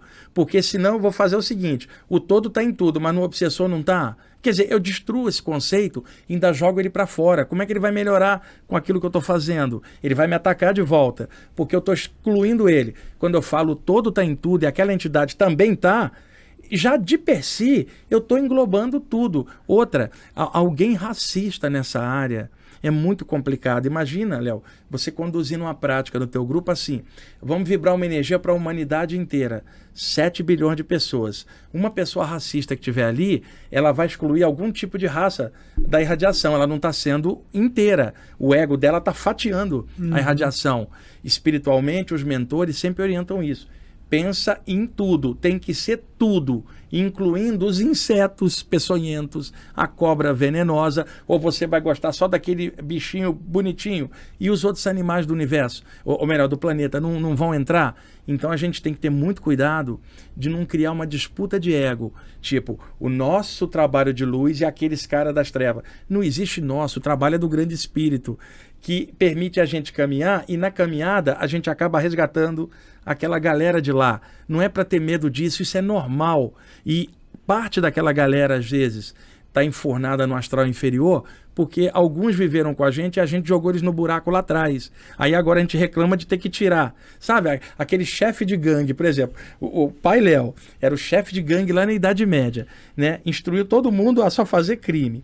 Aí desencarnou, ficou mal, se recuperou e falou assim, tá, agora eu vou voltar para a luz. E aí ele está trabalhando, aí trabalhou 2 vidas, agora está nessa trabalhando. Só que lá no astral inferior ainda tem 2 daquela gangue que não melhoraram com o tempo. Então lá o pai Léo, olha a dívida, né? E aí você está num trabalho e de repente resgata uma entidade, você fala assim, eu estava ali e fiz o bem. E na verdade o bem era teu porque você tirou alguém que travava você inconscientemente de lá para cá e você não está sabendo. Aí você fala assim, por que os mentores me levaram só naquele ambiente trevoso? Porque lá está o teu ex-colega. Muitas vezes. Então, muitos trabalhos de assistência, no bolo vai também o desmanche de coisas nossas. Então a pessoa não pode reclamar de estar trabalhando com apometria, com desobsessão ou descarrego, de estar sendo levada num astral inferior. Isto é do jogo, é o feijão com arroz desse tipo de trabalho. Vai ter.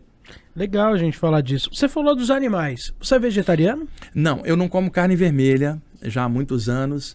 Eu tenho comido cada vez menos frango. Eu fiz um processo inteligente. Se eu pudesse, eu comeria só peixe. Mas morando aqui em São Paulo, os dias que eu fiquei comendo só peixe, eu fico aéreo. O meu metabolismo, aí eu como um pouco de frango e tal, mas carne vermelha de nenhum tipo há muitos anos. Mas não é por motivo místico ou nada. Simplesmente meu organismo não aceitava mais e eu também comecei a perceber as coisas de outro jeito, mas eu sempre evito qualquer radicalismo nisso. Alguém pode comer carne, o outro não comer carne. Não me interessa. Me interessa o caráter da pessoa. Porque a gente tem gente boa e ruim comendo isso ou não comendo aquilo. Então, importa mais o caráter. Agora, o ideal seria que a gente pudesse refinar, purificar nossa alimentação. Dentro do possível que a pessoa puder fazer, o mamífero, ele tem emoções muito próximas da gente, Léo. Então, é uma coisa que para mim começou a me... Então, eu fui lentamente trabalhando isso. Agora, eu aconselho quem queira mudar a alimentação, não faça isso por motivo místico, nem porque o guru ou pai de santo ou médium falou. Vai na nutricionista. Faz um trabalho inteligente de escalonar e lentamente parar. Tem gente que fala assim, eu não gostaria de causar morte ao animal para alimentar. O motivo é justo, mas ela não pode ficar anêmica. Que eu conheci gente que parou de comer carne e ficou anêmica. E conheci gente que parou de comer carne e ficou ótima. Então eu acho que isso é individual e a pessoa deve ter uma orientação de uma nutricionista para devagarzinho ela ir purificando com equilíbrio para não impactar o organismo dela, que tem um certo jeito. Mas o ideal para a gente seria lentamente ir deixando as coisas pesadas, não somente a nível de alimentação, mas a nível de emoção, a nível de pensamento, porque o pessoal acha que limpar a barriga, na verdade, não limpou a mente ou o coração. É verdade. Então, o pano de fundo disso se chama crescimento. Eu acredito que daqui a 500 anos vão olhar para trás e vão achar o hábito de comer carne assim, grosseiro, como a gente olha 500 anos atrás, o pessoal não tomava banho, o pessoal da corte portuguesa no Rio não tomava banho, por isso usa abanador para tirar as moscas, né? Não escovava dente, cara. E a gente olha e fala que absurdo. Daqui a 500 anos vamos olhar para trás e falar que absurdo a alimentação que era feita. Eu também acho. Eu acho que o caminho é esse. Eu ainda tenho... o meu problema é, como um bom filho de Xangô, eu tenho problema com restrição. Qualquer coisa que me restringem é igual, por exemplo, esse ano, que para nós está sendo regido por Oxum, eu tenho uma grande amiga, né, que é a tia, e ela no jogo de búzios, ela fala, olha, como vai ser um ano de Oxum, evitem comer coração de galinha. Wagner. Desde o dia 1º de janeiro, todo dia eu tenho vontade de comer coração de galinha. Porque não é nenhuma comida que eu adoro, mas o meu problema é a restrição. Restringe é um problema. Mas eu concordo que o caminho... Eu acredito que o caminho realmente seja esse. Eu perguntei porque, assim, tem vários estudos que a gente faz, somente do hinduísmo, que é muito conflitante com nós que consumimos ainda algum tipo de carne. Né? Porque quando a gente fala assim, olha, não, a importância dos animais, tal... E aí a gente acaba... Eu acho maravilhoso aquela do Dalai Lama, né? Que pede pra peneirar. Que ele fala, não, pode ser que essa minhoca seja minha mãe. Então, é legal a gente falar disso. Vou partir já para as primeiras bolinhas. Esse aqui são quadros que nós temos aqui. Aqui nós temos algumas bolinhas. Fique à vontade, escolha uma das cores. Vamos aqui lá. Nós temos perguntas. Eu não vou escolher a do Verdão. Tá bom, fique à vontade. Eu vou pegar preta e branca, Botafogo aqui, ó. Isso. Na Umbanda ou Baluaê, né? Que nós festejamos agora em agosto. Mas você já foi a algum terreiro de Umbanda, pelo menos? Sim, já conheceu? Sim, desde a adolescência eu ia em tudo. E com 19 anos eu comecei a dar palestra no Rio de Janeiro. Você nunca incorporou alguma vez? Não, na Umbanda não, só na área espírita. Mas eu via várias entidades de Umbanda fora do corpo. Isso aí para mim é frequente ao longo dos anos. Não tem jeito, né? Sim. Nós estamos recebendo uma pergunta, nesse momento, do Pai Engels. Pai Engels de Xangô, que é muito conhecido pelo grupo da Aldeia de Caboclo. A maioria dos pontos de Umbanda que a gente tem é dele. E Pai Engels mandou o seguinte. Você já imaginou ou consegue imaginar sua vida sem a espiritualidade? Não, para mim isso é igual a. Sem isso eu desencarno, né? Sabe um médico que fala assim, eu tenho medicina no sangue, se me tirar isso, eu fico vazio? Você vai ter um outro médico que fala assim, se me tirar isso eu faço outra coisa, eu me formei nisso aí porque tinha uma grana, meu pai era médico, eu me formei para agradar ele. Então, existe aquilo que é de alma, né, de sangue. Espiritualidade para mim é coisa de alma, é a melhor coisa que me aconteceu. Se me tirar isso, eu sou um zero, um nada, eu caio fora. Sem isso não dá para ficar. Você consegue desligar em algum momento? Vou fazer uma viagem, não quero saber nada de espiritualidade. Por exemplo, você vai viajar para Roma, passar uma semana, você não desdobra. Não você tem. Chega lá, não. Nero, Wagner, vamos desdobrar. Uma cidade igual Roma, cara, com tanto passado no astral dali. Imagina, você sai de férias e vai num museu, cara. cara, as coisas cheias de energia do passado, não há como você não trabalhar. E se eu vou de férias, eu levo meus livros, nem que para mim não tem como separar o ser humano da parte espiritual, porque eu acho que é um conjunto. O que não pode é perder o pé no chão. Se eu vou pra praia, vou pra praia. Vou tomar banho de mar, mas eu vou lembrar de Iemanjá. Você entendeu? Uma coisa não anula a outra. Eu vou estar brincando com meus amigos, como mais tarde vou sentar fazer um trabalhinho de energia quietinho no hotel onde eu estiver. Não há como fazer essa separação quando você descobre essa onipresença, o invisível que está no visível. E trabalhando com saídas do corpo, toda noite acontece alguma coisa. Mesmo quando você fala, vou dormir sem pensar em nada, você acorda de madrugada paralisado e mãos invisíveis te puxando para algum trabalho espiritual. Eu já fiz alguns desdobramentos e alguns deles já desenhei, você já viu, e eu já vi algumas coisas um pouco diferentes.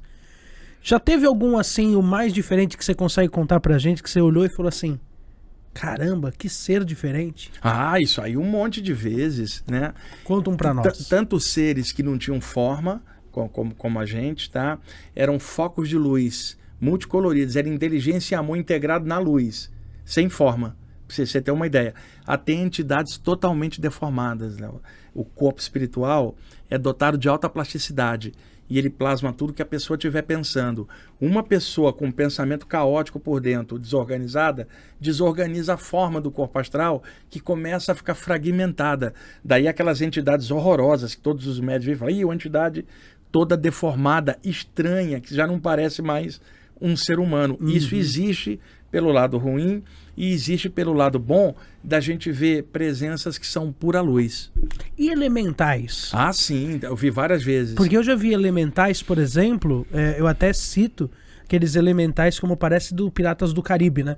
Que tem concha presa. Eu já vi muito elemental, por exemplo, gnomo com cogumelo na cabeça. Então, essas entidades, elas estão no duplo energético dos elementos. Então, elas emulam a coisa dos elementos. Essa que você viu com concha é marinha, sim, com certeza. Sim. São seres ligados à energia do mar. A energia da terra está mais ligada à rocha e tal. As energias do... Por exemplo, elementais que habitam a área de vulcão, eles aparecem com manifestação de lava ou de só fogo. chama de fogo, né? Exato. Quase não tem forma. Eu vi várias vezes, e os devas também, aqueles seres mais avançados, né? Que é uma coluna de luz, de dentro da coluna aparecem 2 olhos, aí sai um rosto. Ele plasma aquilo para você perceber, ou sai uma presença majestosa, sabe? É impressionante. Eu vi coisas que na volta eu ficava assim, ó, quedado com a majestosidade que eu tinha visto. Vi coisas que eu voltei chorando por causa do sentimento maior que eu não aguentava. Na hora o choro era a forma de vazar aquele sentimento. E vi muito sofrimento em ambientes muito pesados, né? Essa semana mesmo eu vi uma mulher que trabalha comigo há muitos anos, uma guia, ajudando uma criança negra africana que morreu de fome na passagem dela por lá. Quantas vezes eu passei por isso, Léo, sabe? Deixa eu contar um caso. Conte. Vez, você lembra aquele caso quando os Hutus e os Tutsi fizeram aquele extermínio lá na África na década de 90? Eu vi aquilo fora do corpo, cadáveres dentro do rio, cadáveres de negros. Contava isso nas palestras antes das notícias chegarem. Eu vi, na época da Guerra da Bósnia, pilhas de cadáveres de homens, jovens e homens, com número tatuado.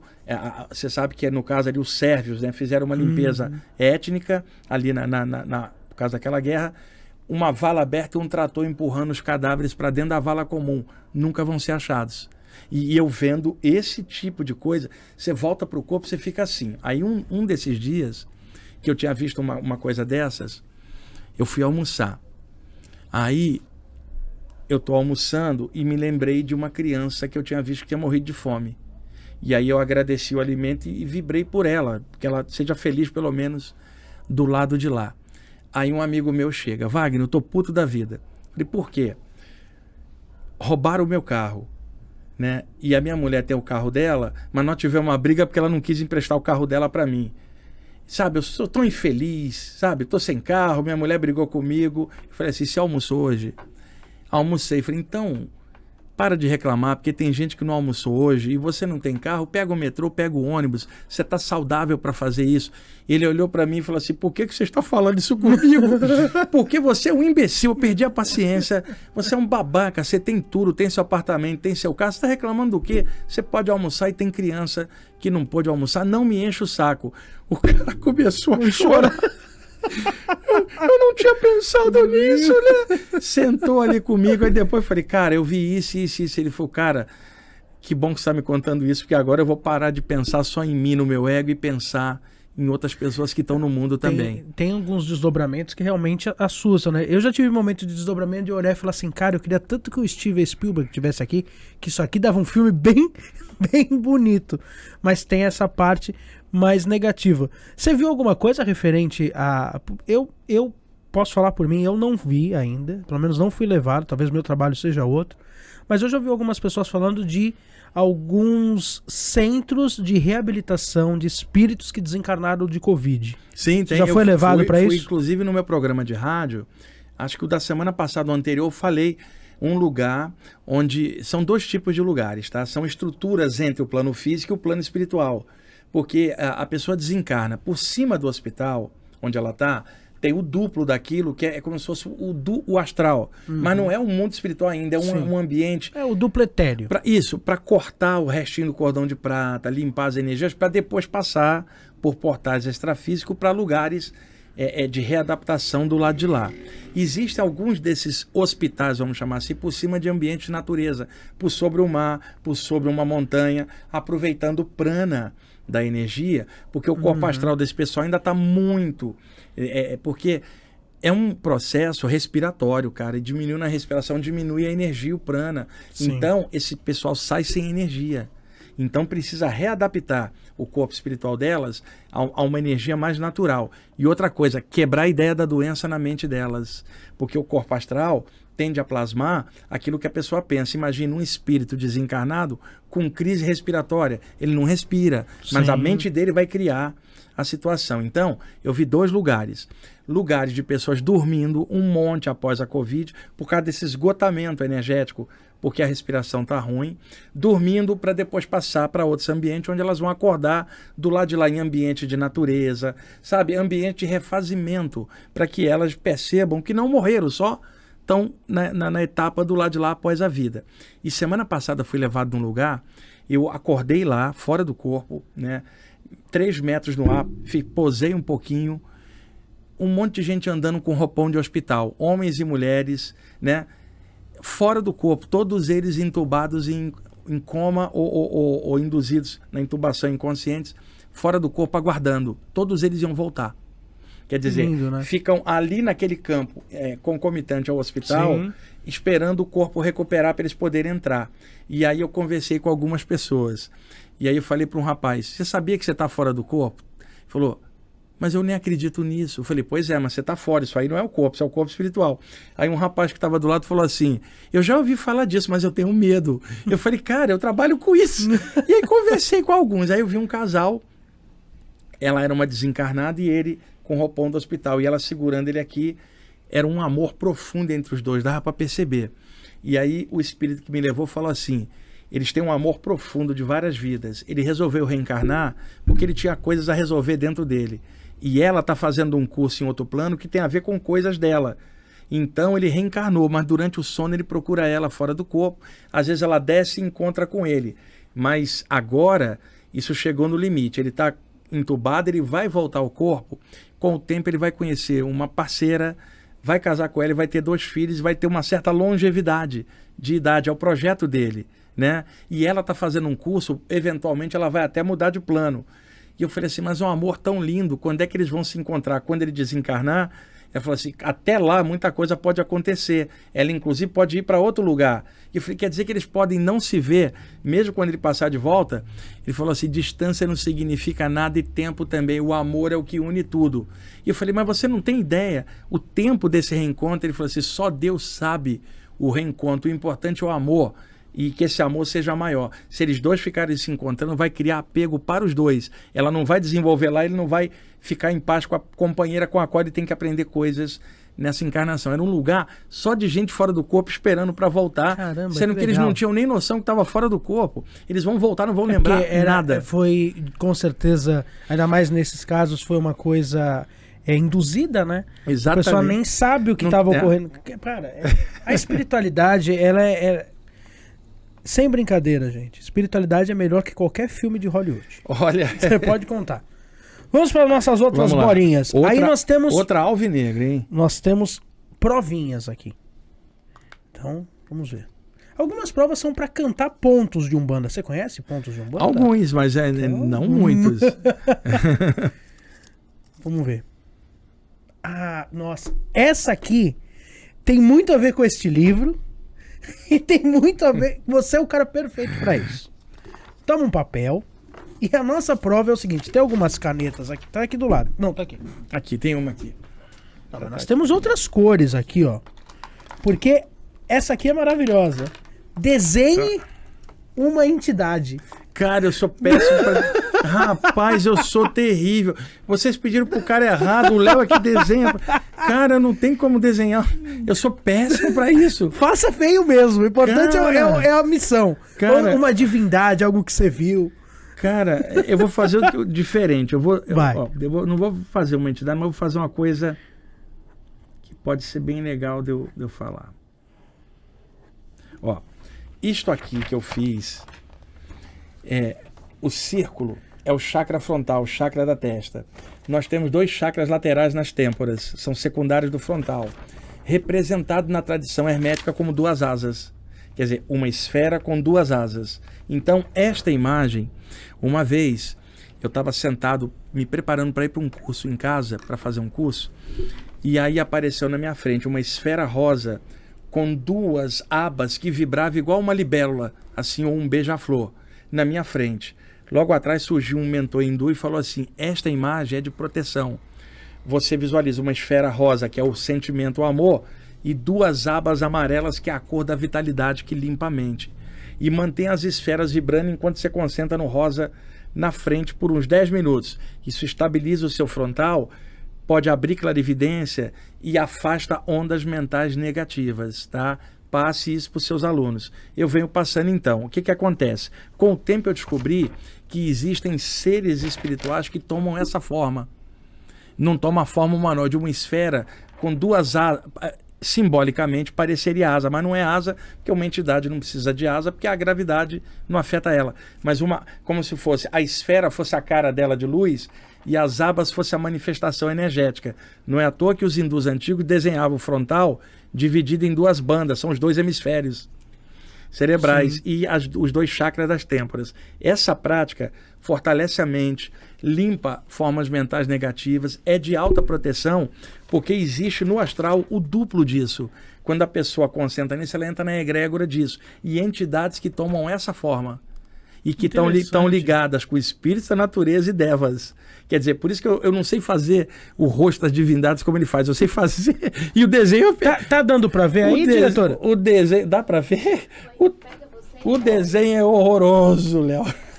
Vou passar por cima pra te ajudar. Isso, por favor. Ó. Pronto, ó. Acho que assim... Aí, ó. Agora acho que dá pra... lá, tá? É uma esfera com 2 abas vibrantes, né? Que na tradição o pessoal imaginava como asas. Numa das aulas que eu tive a honra de participar, que eu já fui convidado 2 vezes pelo Wagner, né, a ajudar em aulas, você disse de uma meditação da orelha do... sim. Tem a ver com isso também ou não? Não, aí é outra coisa. As nossas orelhas estão cheias de pontos de acupuntura, que são usados na auriculoterapia. Tem uns que dói até bastante. Dói, ou tem uns que... Eu adoro acupuntura também. A sementinha, eu não entendo como a semente dói mais do que a agulha, dói mais cara. do que... Eu prefiro botar a agulha do que ficar com a semente ali alguns dias. O que acontece? A nossa orelha é como se fosse antena, nossas orelhas. Cheia de pontinhos de acupuntura que repercute no resto. E tem o duplo das orelhas. Então, uma prática antiga era você fechar os olhos e imaginar o duplo das orelhas balançando como as orelhas de um elefante.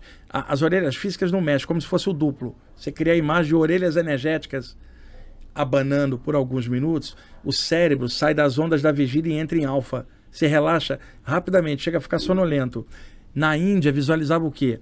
O rosto do Ganesha interpenetrado no seu, como se fossem as orelhas do Ganesha balouçando. Era uma prática iniciática de limpar formas mentais negativas. Então, é muito bom para o chakra frontal, porque embora a gente mexendo com a aura das orelhas, o centro da mente corresponde aos 2 chakras de cima. As orelhas correspondem ao chakra laríngeo. Mas ao concentrar, o comando sai de dentro. Então, acaba estimulando o chakra da testa também, além de relaxar. 5 minutinhos, balouçando as orelhas de olhos fechados, relaxa rapidamente. Legal. Muita gente fala de... Hoje muita gente sofre com insônia. Tem uma meditação boa que o cara fala assim, cara, se você fizer isso aqui 1 minutinho, você consegue dormir? A pessoa tá tão siderada que nem a meditação ela vai conseguir. A pessoa tá tão com a mente tão em looping com a agitação das coisas, porque fica só no noticiário, a preocupação, a mente dela ela vai deitar, as imagens ficam girando na mente em looping. A pessoa cai no sono assim, o sono fica entrecortado, porque o cérebro tá cheio dessas formas mentais, a aura da cabeça, ou não consegue dormir direito. Se ela vai meditar, ela também vai forçar o frontal e vai entrar em looping de novo. Então, o segredo é, tira o foco daqui e joga para baixo, para deixar o cérebro descansar. Então, uma das práticas é imaginar que você respira pelos pés. Tá? Ó. Inspirou, como se fosse pelos pés. Expirou, tenta imaginar que se respira pelos pés por alguns minutos. Pode até fazer um movimento de contrair o pé. Isso ajuda a tirar o foco da cabeça, tá? Legal. Atrás dos joelhos, os joelhos também têm chakras secundários. Então, a boca de trás do chakra dos joelhos, se a pessoa imaginar 2 pontinhos azuis atrás dos joelhos, né, e acender e apagar esses 2 pontinhos azuis por uns 5 minutinhos, relaxa rapidamente. Isso é bem legal de fazer. Legal, tá? Legal para o pessoal aprender. É que aqui, se tivesse numa aula, eu mostraria imagens e um monte de coisa. E a outra coisa que ajuda é respirar com baixo ventre. Essa prática é feita por japoneses e chineses, que dividem o corpo, cabeça, peito e ventre. Então, os tantiens, as esferas de energia de coleta de prana ou de chi. Então, você imagina que você respira pelo ventre e expira pelos pés. Para tirar todo o foco da parte de cima, você vai continuar respirando aqui, mas você vai enganar o cérebro imaginando que você respira pelo ventre e solta pelos pés. Você nem acelera a respiração, nem a reduza. Simplesmente é o fluxo normal, só mudando o foco da atenção. Sim. Quando você tira o foco de cima, o cérebro relaxa. Você consegue uma melhor qualidade de sono. Eu já fiz alguns desdobramentos, realmente, antes de desdobrar, fazer uma meditação e tentar estar... Normalmente é isso que a gente faz. Mas eu já fiz desdobramento do momento que eu deitar na cama e tá com isso. Um monte de imagem e nesse momento desdobrar. Você já passou por isso também? Sim, isso acontece também, porque às vezes a aura tá tão solta. Imagina, você sai de uma sessão no teu grupo e aí vai para casa, a sua aura tá solta. Mesmo com você, com pensamentos, amanhã eu vou fazer isso ou aquilo, a aura está muito solta, está vindo do trabalho. Mesmo assim vai ocorrer uma saída. O problema é uma pessoa em casa agora na pandemia, sem gastar energia, comprimida dentro de casa, a home office, a energia acumula, ela não está com a aura solta igual você vindo da reunião. Sim. Ela vai ter dificuldade. É uma questão de... Eu sempre tive uma facilidade muito grande de me conectar com a espiritualidade. Aliás, a mãe Priscila fica muito brava comigo, porque os rituais de mesa branca que a gente faz uma vez por mês, ritual de mesa branca. E a mãe Priscila que comanda o ritual. E eu fico ali na mesa e ela fica brava porque eu não me concentro, eu não me conecto. Eu fico conversando, às vezes se bobear, quem senta do meu lado eu ainda fico contando piada. E aí, tem até um médium mais velho da minha casa, que ele tem anos de kardecismo, ele fala assim, né? Ele fala assim, mãe Priscila, você fica brava, mas o Pai Léo faz isso porque ele tá desviando o foco. E é uma verdade. Eu sou uma pessoa que eu tenho um sério problema de... Vamos trabalhar na mesa, vamos. Só que assim, todo trabalho tem começo, meio e fim. Então o começo do trabalho demora ali uns 30 minutos entre oração, prédica, para falar pro pessoal da assistência e tal. E eu falo pra mãe Priscila, se eu não desviar o meu foco, a hora que eu sentar aqui, nesses 30 minutos antes de começar a gira, eu já psicografei 20 mensagens, já pintei 4 quadros e já me conectei com todos os seres. Você tem também esse problema de eu preciso me desviar, porque se eu não me desviar, Ferrou? Sim, eu também. Dispersão sadia. Dispersão sadia. Bom nome que eu vou usar, viu? Dispersão sadia. Priscila. Porque se você ficar ligado assim, você desgasta muito também. Então, eu também sou assim. E antes da aula eu tô lá brincando, contando piada com o pessoal, sabe? Brinco com um, brinco com todo mundo. Isso é necessário para manter a gente saudável, bem estável. E isso também no dia a dia, né? Você imagina alguém que estuda algo espiritual e fica sissudo, mal-humorado. Pelo contrário, eu estou melhor humorado ainda com isso tudo e feliz por isso, né? Então estou brincando ali, é o normal, porque senão a gente causa uma compressão psíquica, isso afeta a mediunidade da gente, o corpo não aguenta, os chakras saturam, as glândulas endócrinas saturam e a gente acaba ali na frente adoecendo ou ficando mal como pessoa, não está dando espaço para a pessoa, o médium está tomando todo o tempo e isso tem que ter um cuidado, a gente tem que ser os dois, não só, mas bem equilibrado. Eu gosto muito de sair com o pessoal para jogar boliche. Bom, boliche é legal. Ir ao cinema, ir ao teatro, sair para jantar e ficar contando piada, falando besteira até tarde, rindo pra caramba um do outro. Netflix. Opa, adoro a O que você gosta do Netflix? Cara, agora nós vamos falar com o Wagner, que ninguém imagina. Olha, o Wagner era assim, o documentário do Osho. Eu não tenho Netflix, eu baixo tudo dos sites de fora, e eu baixo e assisto no original mesmo, né? A qualidade é melhor. Você gosta do quê? Eu gosto de série de ficção científica, cara. Olha, o Star Trek eu tenho tudo. Aquele sci-fi, aquele canal, você deve adorar. Tudo que tem ali já vi 1 milhão de vezes. Eu gosto de Green, Star Trek, Babylon 5, de ficção. Gosto de algumas séries de suspense também. Filme de terror, você gosta? Depende. Eu gosto de filme de terror. Quando tem trama, né? Quando não é aquela coisa só de sexta-feira 13. O cara lá... É tipo o Amigo Oculto, eu gosto desses filmes. Quando tem conteúdo assim, que você vai descobrir quem é o criminoso no final, tem uma trama, eu adoro. Você já assistiu algum filme de terror? Eu falo isso, eu até falei isso, eu não sei se foi no podcast, que tava conversando. Filme de terror tipo Invocação do Mal. Você já assistiu esses filmes? Não, esse não. Tem filme Invocação do Mal, eu fico olhando aquele filme, a única coisa que eu falo assim... Caramba, gente, é só um sofredor, ninguém quis ir lá. Pô, se fosse aqui no Brasil, já tinha chamado uma mãe de santo, feito um desdobramento, um resgate ali, já tinha feito. Porque é o espírito que tá na casa de uma mulher que foi morta na casa. Gente, isso é o normal, né? Você falou da nisso, nossa vida. Me lembrei de uma história. Eu já morava aqui em São Paulo, eu vim pra cá em 1988. Já morava aqui, mas eu ia muito ao Rio, minha família tá toda lá e fazia muitas palestras no Rio. Chegou um ponto, eu não aguentava mais ver ônibus, Rio-São Paulo, São Paulo-Rio, não aguentava mais ver a Dutra, porque eu ia e voltava 2, 3 vezes por semana. Caramba. Né? Entre o Rio e São Paulo. Chegou uma hora, eu falei, eu tenho que ficar numa das duas. Aí eu preferi São Paulo, que era maior, né? E as editoras que eu trabalhava também eram daqui. Então, eu fui dar uma palestra no Rio de Janeiro, e era assim, às vezes saía daqui de manhã de ônibus, fazia a palestra à noite, pegava o ônibus de madrugada, porque eu tinha outra palestra sábado de tarde aqui. Foram 2, 3 anos fazendo esse vai e vem. Caramba. Fui fazer a palestra. Acabou a palestra, era 10h30. Tinha um amigo nosso que tinha um imóvel que todo mundo dizia que tinha um negro sem cabeça que assustava todo mundo. E era perto do Hospital Souza Aguiar, no centro do Rio, um casarão antigo. Né? E ele achava que ele não conseguia vender o imóvel por causa dessas entidades que eram vistas pelos vizinhos. Desde tempo se falava, era um casarão colonial, inclusive, na época. Depois derrubaram, construíram um prédio. Eu juntei um grupo de pessoas para ir lá limpar o ambiente. Nossa. Saímos 10h30, chegamos às 11 horas na casa. Noite. Falei, de 11 à meia-noite, a gente faz um... Nunca é de dia, né? Um trabalho... Nunca é de manhã, tanto né? faz, se o cara tá lá de dia ou de noite. Sim, né? mas é engraçado que nunca a gente faz isso de dia, né? Tem que ser de noite. Fazemos até meia-noite, depois dali eu vou para a rodoviária e vocês vão para casa. Sentamos no salão principal, fizemos um círculo, assim, eram todos médiums, sensitivos variados. Falei, vamos vibrar os chakras, encher de luz aqui e pedir os mentores que dá uma limpada, encaminhe quem está aqui, né? Concentrei, tão bem concentrado, tipo assim, meia hora, quando eu abri os olhos, eu estava sozinho, o pessoal tinha ido embora, levantado de um a um com medo. Na minha frente, um homem em pé negro, calça de escravo, sem cabeça, e ele segurava a cabeça do lado direito aqui, ó. Cacete! E um grupo de escravos desencarnados atrás. Todos me olhando com uma raiva danada. Aí, nessa hora, eu usei todo o discernimento que eu tinha. Eu falei assim, cara... Primeiro trocou a cueca. Né? E de boa. Não, eu tava na boa pelo seguinte. Eu conversei com ele e falei assim, olha, você acha que decapitaram você, você quer vingança, mas na verdade você continua com a sua cabeça, tá? O teu corpo espiritual, ele plasma tudo que você pensa.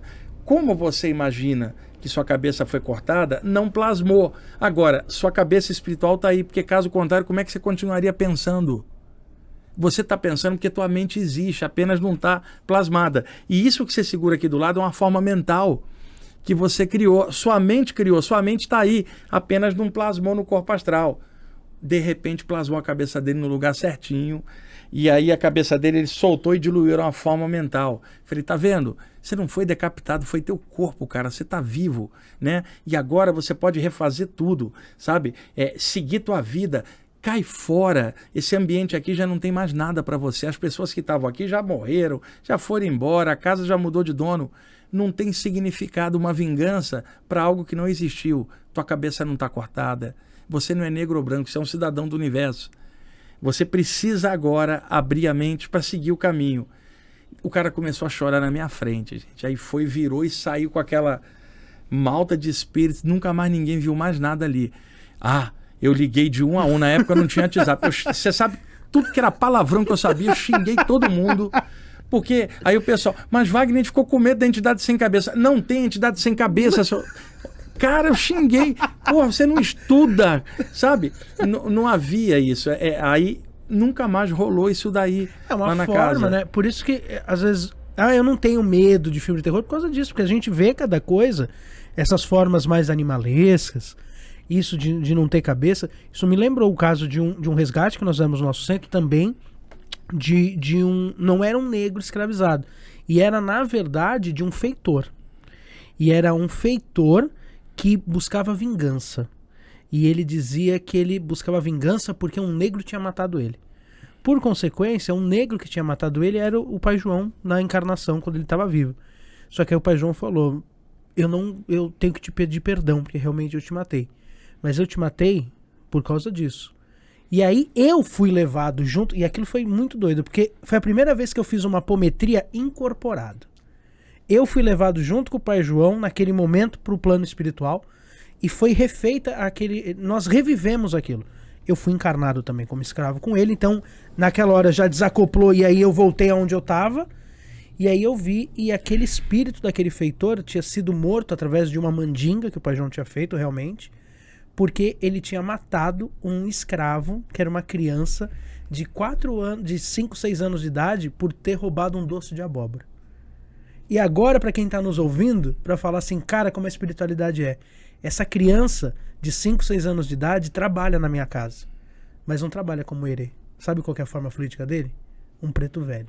Ele é uma criança de 6 anos, ele desencarnou com 6 anos, mas na Umbanda ele trabalha com a forma fluídica com mais de 70 como um preto velho. Porque ele pode ter acessado memória de outras vidas que ele chegou à velhice. Como né? isso é lindo, Sim. Né? E como isso é grandioso, e a gente vê isso no dia a dia. Né? Às vezes as pessoas podem falar assim, o que o Wagner está contando, esse é o nosso dia a dia, né? Esses casos mais emblemáticos. Bom, agora que eu vi a hora, vamos lá para o nosso quadrinho agora das perguntas polêmicas. Aqui nós temos algumas polêmicas. Vamos ver se são tão polêmicos. A mãe Priscila fala assim que é um polêmico meio café com leite. Mas vamos ver. Olha, pessoal, quem manda aqui é a mãe Priscila, viu? Totalmente. Isso aqui é uma boa pra você. Qual karma você assumiria e provocaria de propósito? Cara, olha, hoje em dia... Nenhum, cara, porque até por uma questão de inteligência, a gente descobre que fazer o mal, prejudicar alguém não é uma boa, porque é um péssimo investimento, né? Eu já tive possibilidade de usar a capacidade minha mental para poder resolver algumas coisas e eu não usei para não cair na tentação. Pra você ter uma ideia, porque você usa para uma coisa hoje, daqui a pouco você usa para outra, daqui a pouco você tá levando vantagem. É igual jogar baralho com a carta marcada. E a gente está em prova aqui, a gente tem que saber viver situações que eu poderia mudar, que eu tomei prejuízo, mas eu não mudei para não exercer a parte espiritual, para não adquirir algo negativo com a pessoa. Mas pensando mais amplamente, por exemplo, se você tivesse a opção, você é um cara que espiritualmente pudesse prejudicar um cara tipo o cara do Boko Haram. Eu não, Você faria um negócio desse? Não tem como, cara. Eu me sentiria péssimo comigo mesmo. Podia ser a pior pessoa do mundo. E não é por fazer média que eu tô falando, não. Eu me sentiria mal pra caramba. Não dá. Tem um ditado que diz assim: o mal que me faz mal não é o mal que me fazem, é o mal que eu faço. E isso praticamente... Porque senão, por exemplo, um médico fez um juramento. Ele tem que preservar a vida. Chegou um paciente lá que é um facínora terrível. O médico vai ter que tratar. Esse médico pode ter um partido político. Chegou alguém que é o líder do partido político oposto, que ele detesta, ele vai ter que curar, porque a medicina está acima da opinião pessoal. A espiritualidade é a mesma coisa. Você está no teu centro, está numa sessão de aplicar energia. Não compete você julgar quem está lá. O cara do Boko Haram entrou, você vai ter que energizar. Então, quem trabalha com cura não pode ser juiz. O juiz também não julga, ele aplica a lei. Então é o ego da gente que julga as coisas. Então tem situações, teve um caso, você já deve ter passado por isso, era um casal, você é amigo dos dois, os dois separam. E aí fica um tentando cooptar você contra o outro, e você é amigo dos dois. Eventualmente ambos vão ter novos parceiros, você vai ser amigo também. Então ocorreu isso, eu continuei amigo da moça e ela casou de novo. O sujeito que era o ex, que era meu amigo, ficou com raiva porque agora tinha amizade com o novo marido da ex-mulher dele. Começou a me odiar. E eu não fiz nada de errado, né? Eu tinha amizade com ele e com ela. E aí ele começou a mandar formas mentais negativas para mim, cara. E falar mal pelas costas, e eu sabia de tudo. Um belo dia fui levado fora do corpo por 2 mentores até onde ele estava dormindo, na casa dele. Ele já não falava comigo há 1 ano. Ele está deitado, uma entidade escura do lado, soprando as ideias negativas na mente dele, ele tendo um pesadelo atrás do outro. E aí os 2 mentores falaram: vai lá e aplica um passe e tira essa entidade. Eu cheguei, irradiei energia, isso foi fácil, o cara saiu. Aí ele falou assim: agora enche ele de luz. Eu olhei para ele, aí entrou aquela dualidade, uma coisa o espiritualista, outra coisa a pessoa. Eu falei: esse cara, eu vou energizar ele e amanhã ele vai continuar falando mal de mim.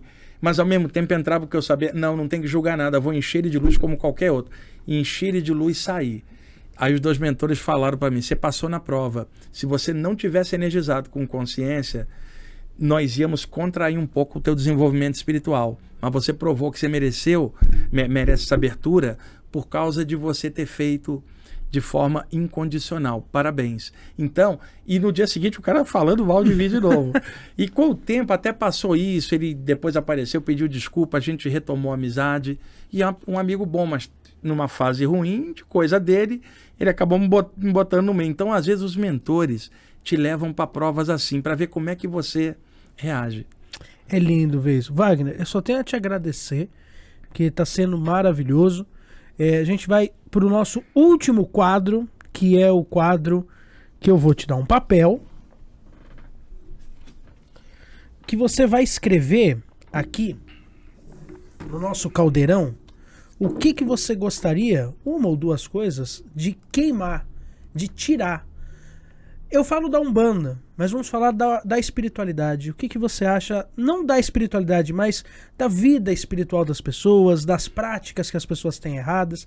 O que você acha que deveria queimar, sumir do nosso planeta? Cara, a ignorância é básica, né? Isso aí deveria sumir, mas só com o tempo, com o esclarecimento, porque a ignorância sempre tem um fim, que é quando começa o conhecimento. Mas o conhecimento jamais terá fim, né? Sim. Então tem uma coisa que realmente atrapalha todos nós e a gente tem que estar atento para isso. Eu vou escrever aqui para que o universo ajude a gente a queimar. Todos nós, né? Temos esse problema, uns mais, uns menos, não vou eu julgar nada, mas é o que mais afeta o desenvolvimento espiritual da gente.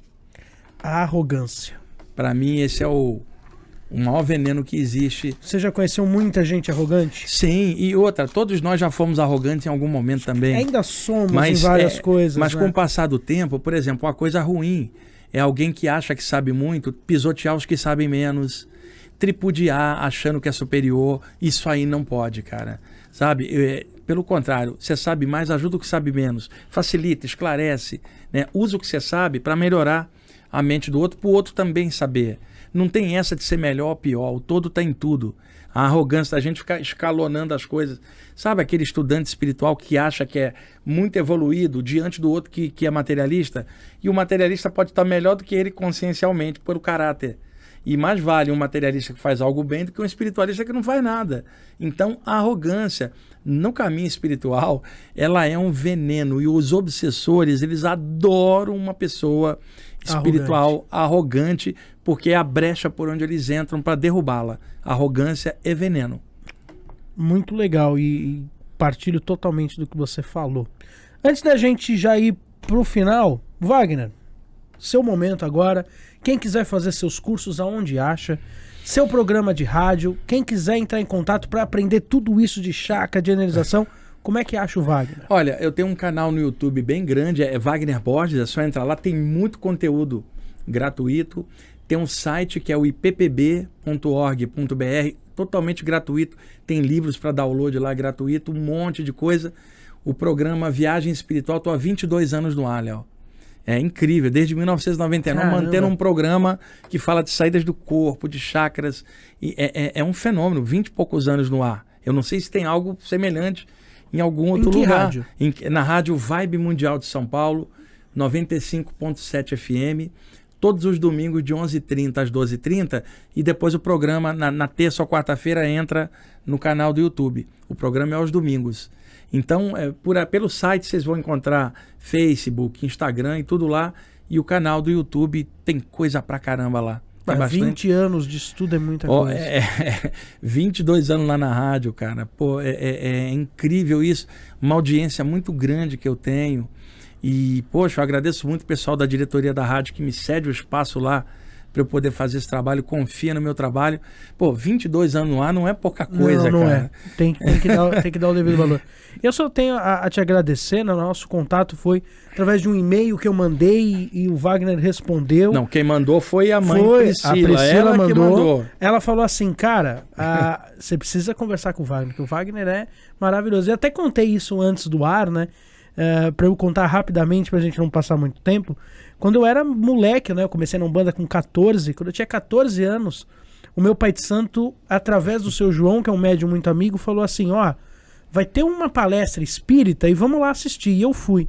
E eu lembro que aquela palestra, eu com 14 anos, me edificou muito, porque foi uma palestra que não foi voltada só à espiritualidade, mas voltada ao material, da importância, e eu lembro até hoje, o tema era a responsabilidade mediúnica.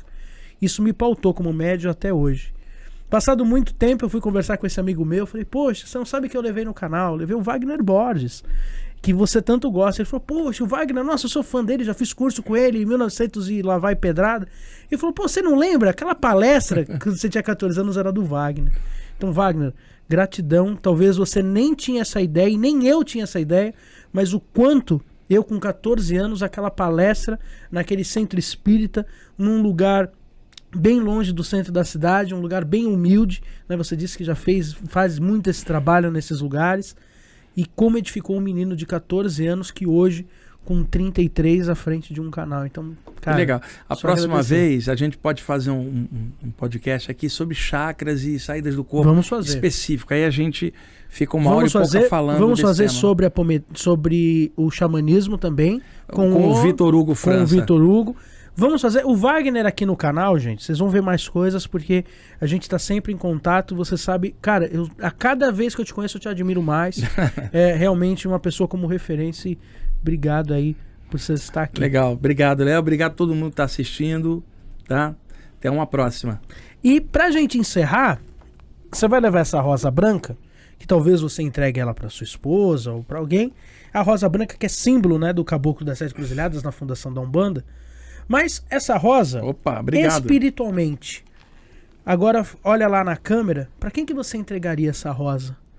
Para quem que você daria como agradecimento, algo, alguma entidade, alguém que se foi, alguém que está aqui, enfim? Cara, eu vou seguir o que eu aprendi. Eu daria essa rosa pro grande espírito.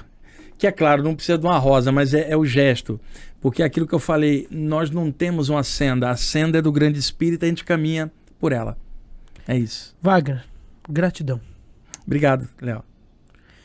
Para quem tá aqui no canal, acompanhe os vídeos de segunda a sexta. Teremos mais Saravá Podcast.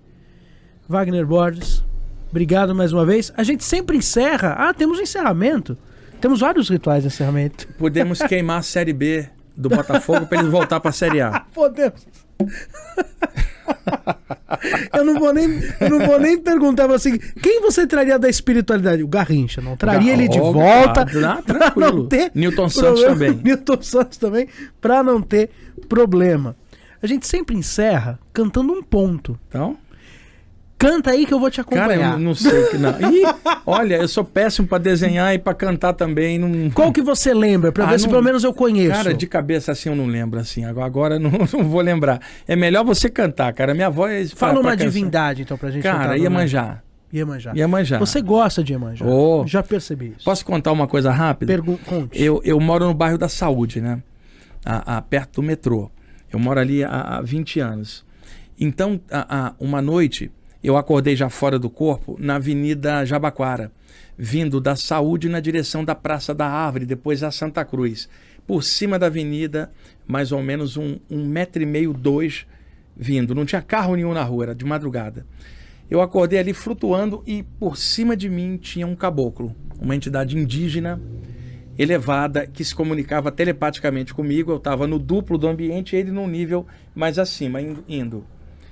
A gente passou em frente um comércio que tem ali, que é a área da Praça da Árvore, da Saúde, tem muita casa de programa. Os antigos orelhões você não tinha mais espaço, era só etiquetinha de casa. Os postes também. É do jogo, é do mundo, eu não condeno nada. E aí o pessoal saía das baladas dos lugares e ia para esse comércio ali comer, beber até de madrugada. E aí aquele lugar ficava cheio de entidades, né?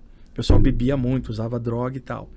Eu vou passando, flutuando, quando sai de dentro do ambiente um grupo de entidade pesada na minha direção, né? Me xingando. Aí o que eu fiz? Subi um pouco. Eles plasmavam pedras, que são petados energéticos, e jogavam. Aquilo me atravessava, não me afetava. Mas a má intenção deles estava me afetando. Por cima, o índio falou assim para mim telepaticamente: pensa no nome de Iemanjá como um mantra na sua testa. E aí eu comecei a repetir, Iemanjá, Iemanjá. Tava fora do corpo, não tem voz, é aqui. Quando eu fiz, ele subiu na hora. Aí ele apareceu na minha frente e falou assim: o nome de Iemanjá também serve como mantra. Quando você quiser ganhar um grau de elevação, subir um pouco, pensa no nome de Iemanjá. Então, é um exemplo. Que tem tudo a ver, que é o chakra do terceiro olho ligado com ela, né? E para harmonizar, nada melhor do que ela. Minha casa, eu sou filho de Iemanjá, né? Minha casa é regida por ela. Então, Saravá Iemanjá. Eu vou cantar um ponto, minha Priscila. Pode cortar depois o meio, porque ele é um pouco mais comprido. Eu escrevi um pedido na areia, mas foi mandar... O que foi? É verdade. Eu escrevi um pedido na areia, pedindo a Zambi pra me socorrer.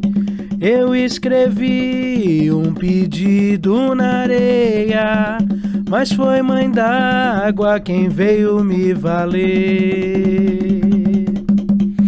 E foi nas ondas do mar que encontrei os meus problemas e aprendi a confiar que todo mal não dura para sempre, que a paz é uma semente que precisa semear.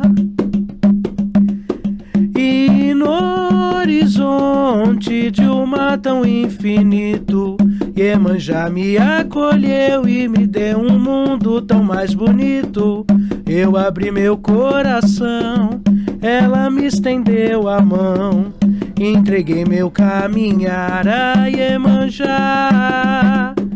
E no horizonte de um mar tão infinito, Iemanjá me acolheu e me deu um mundo tão mais bonito. Eu abri meu coração, ela me estendeu a mão, entreguei meu caminhar a Iemanjá. Saravá, nossa mãe Iemanjá, ô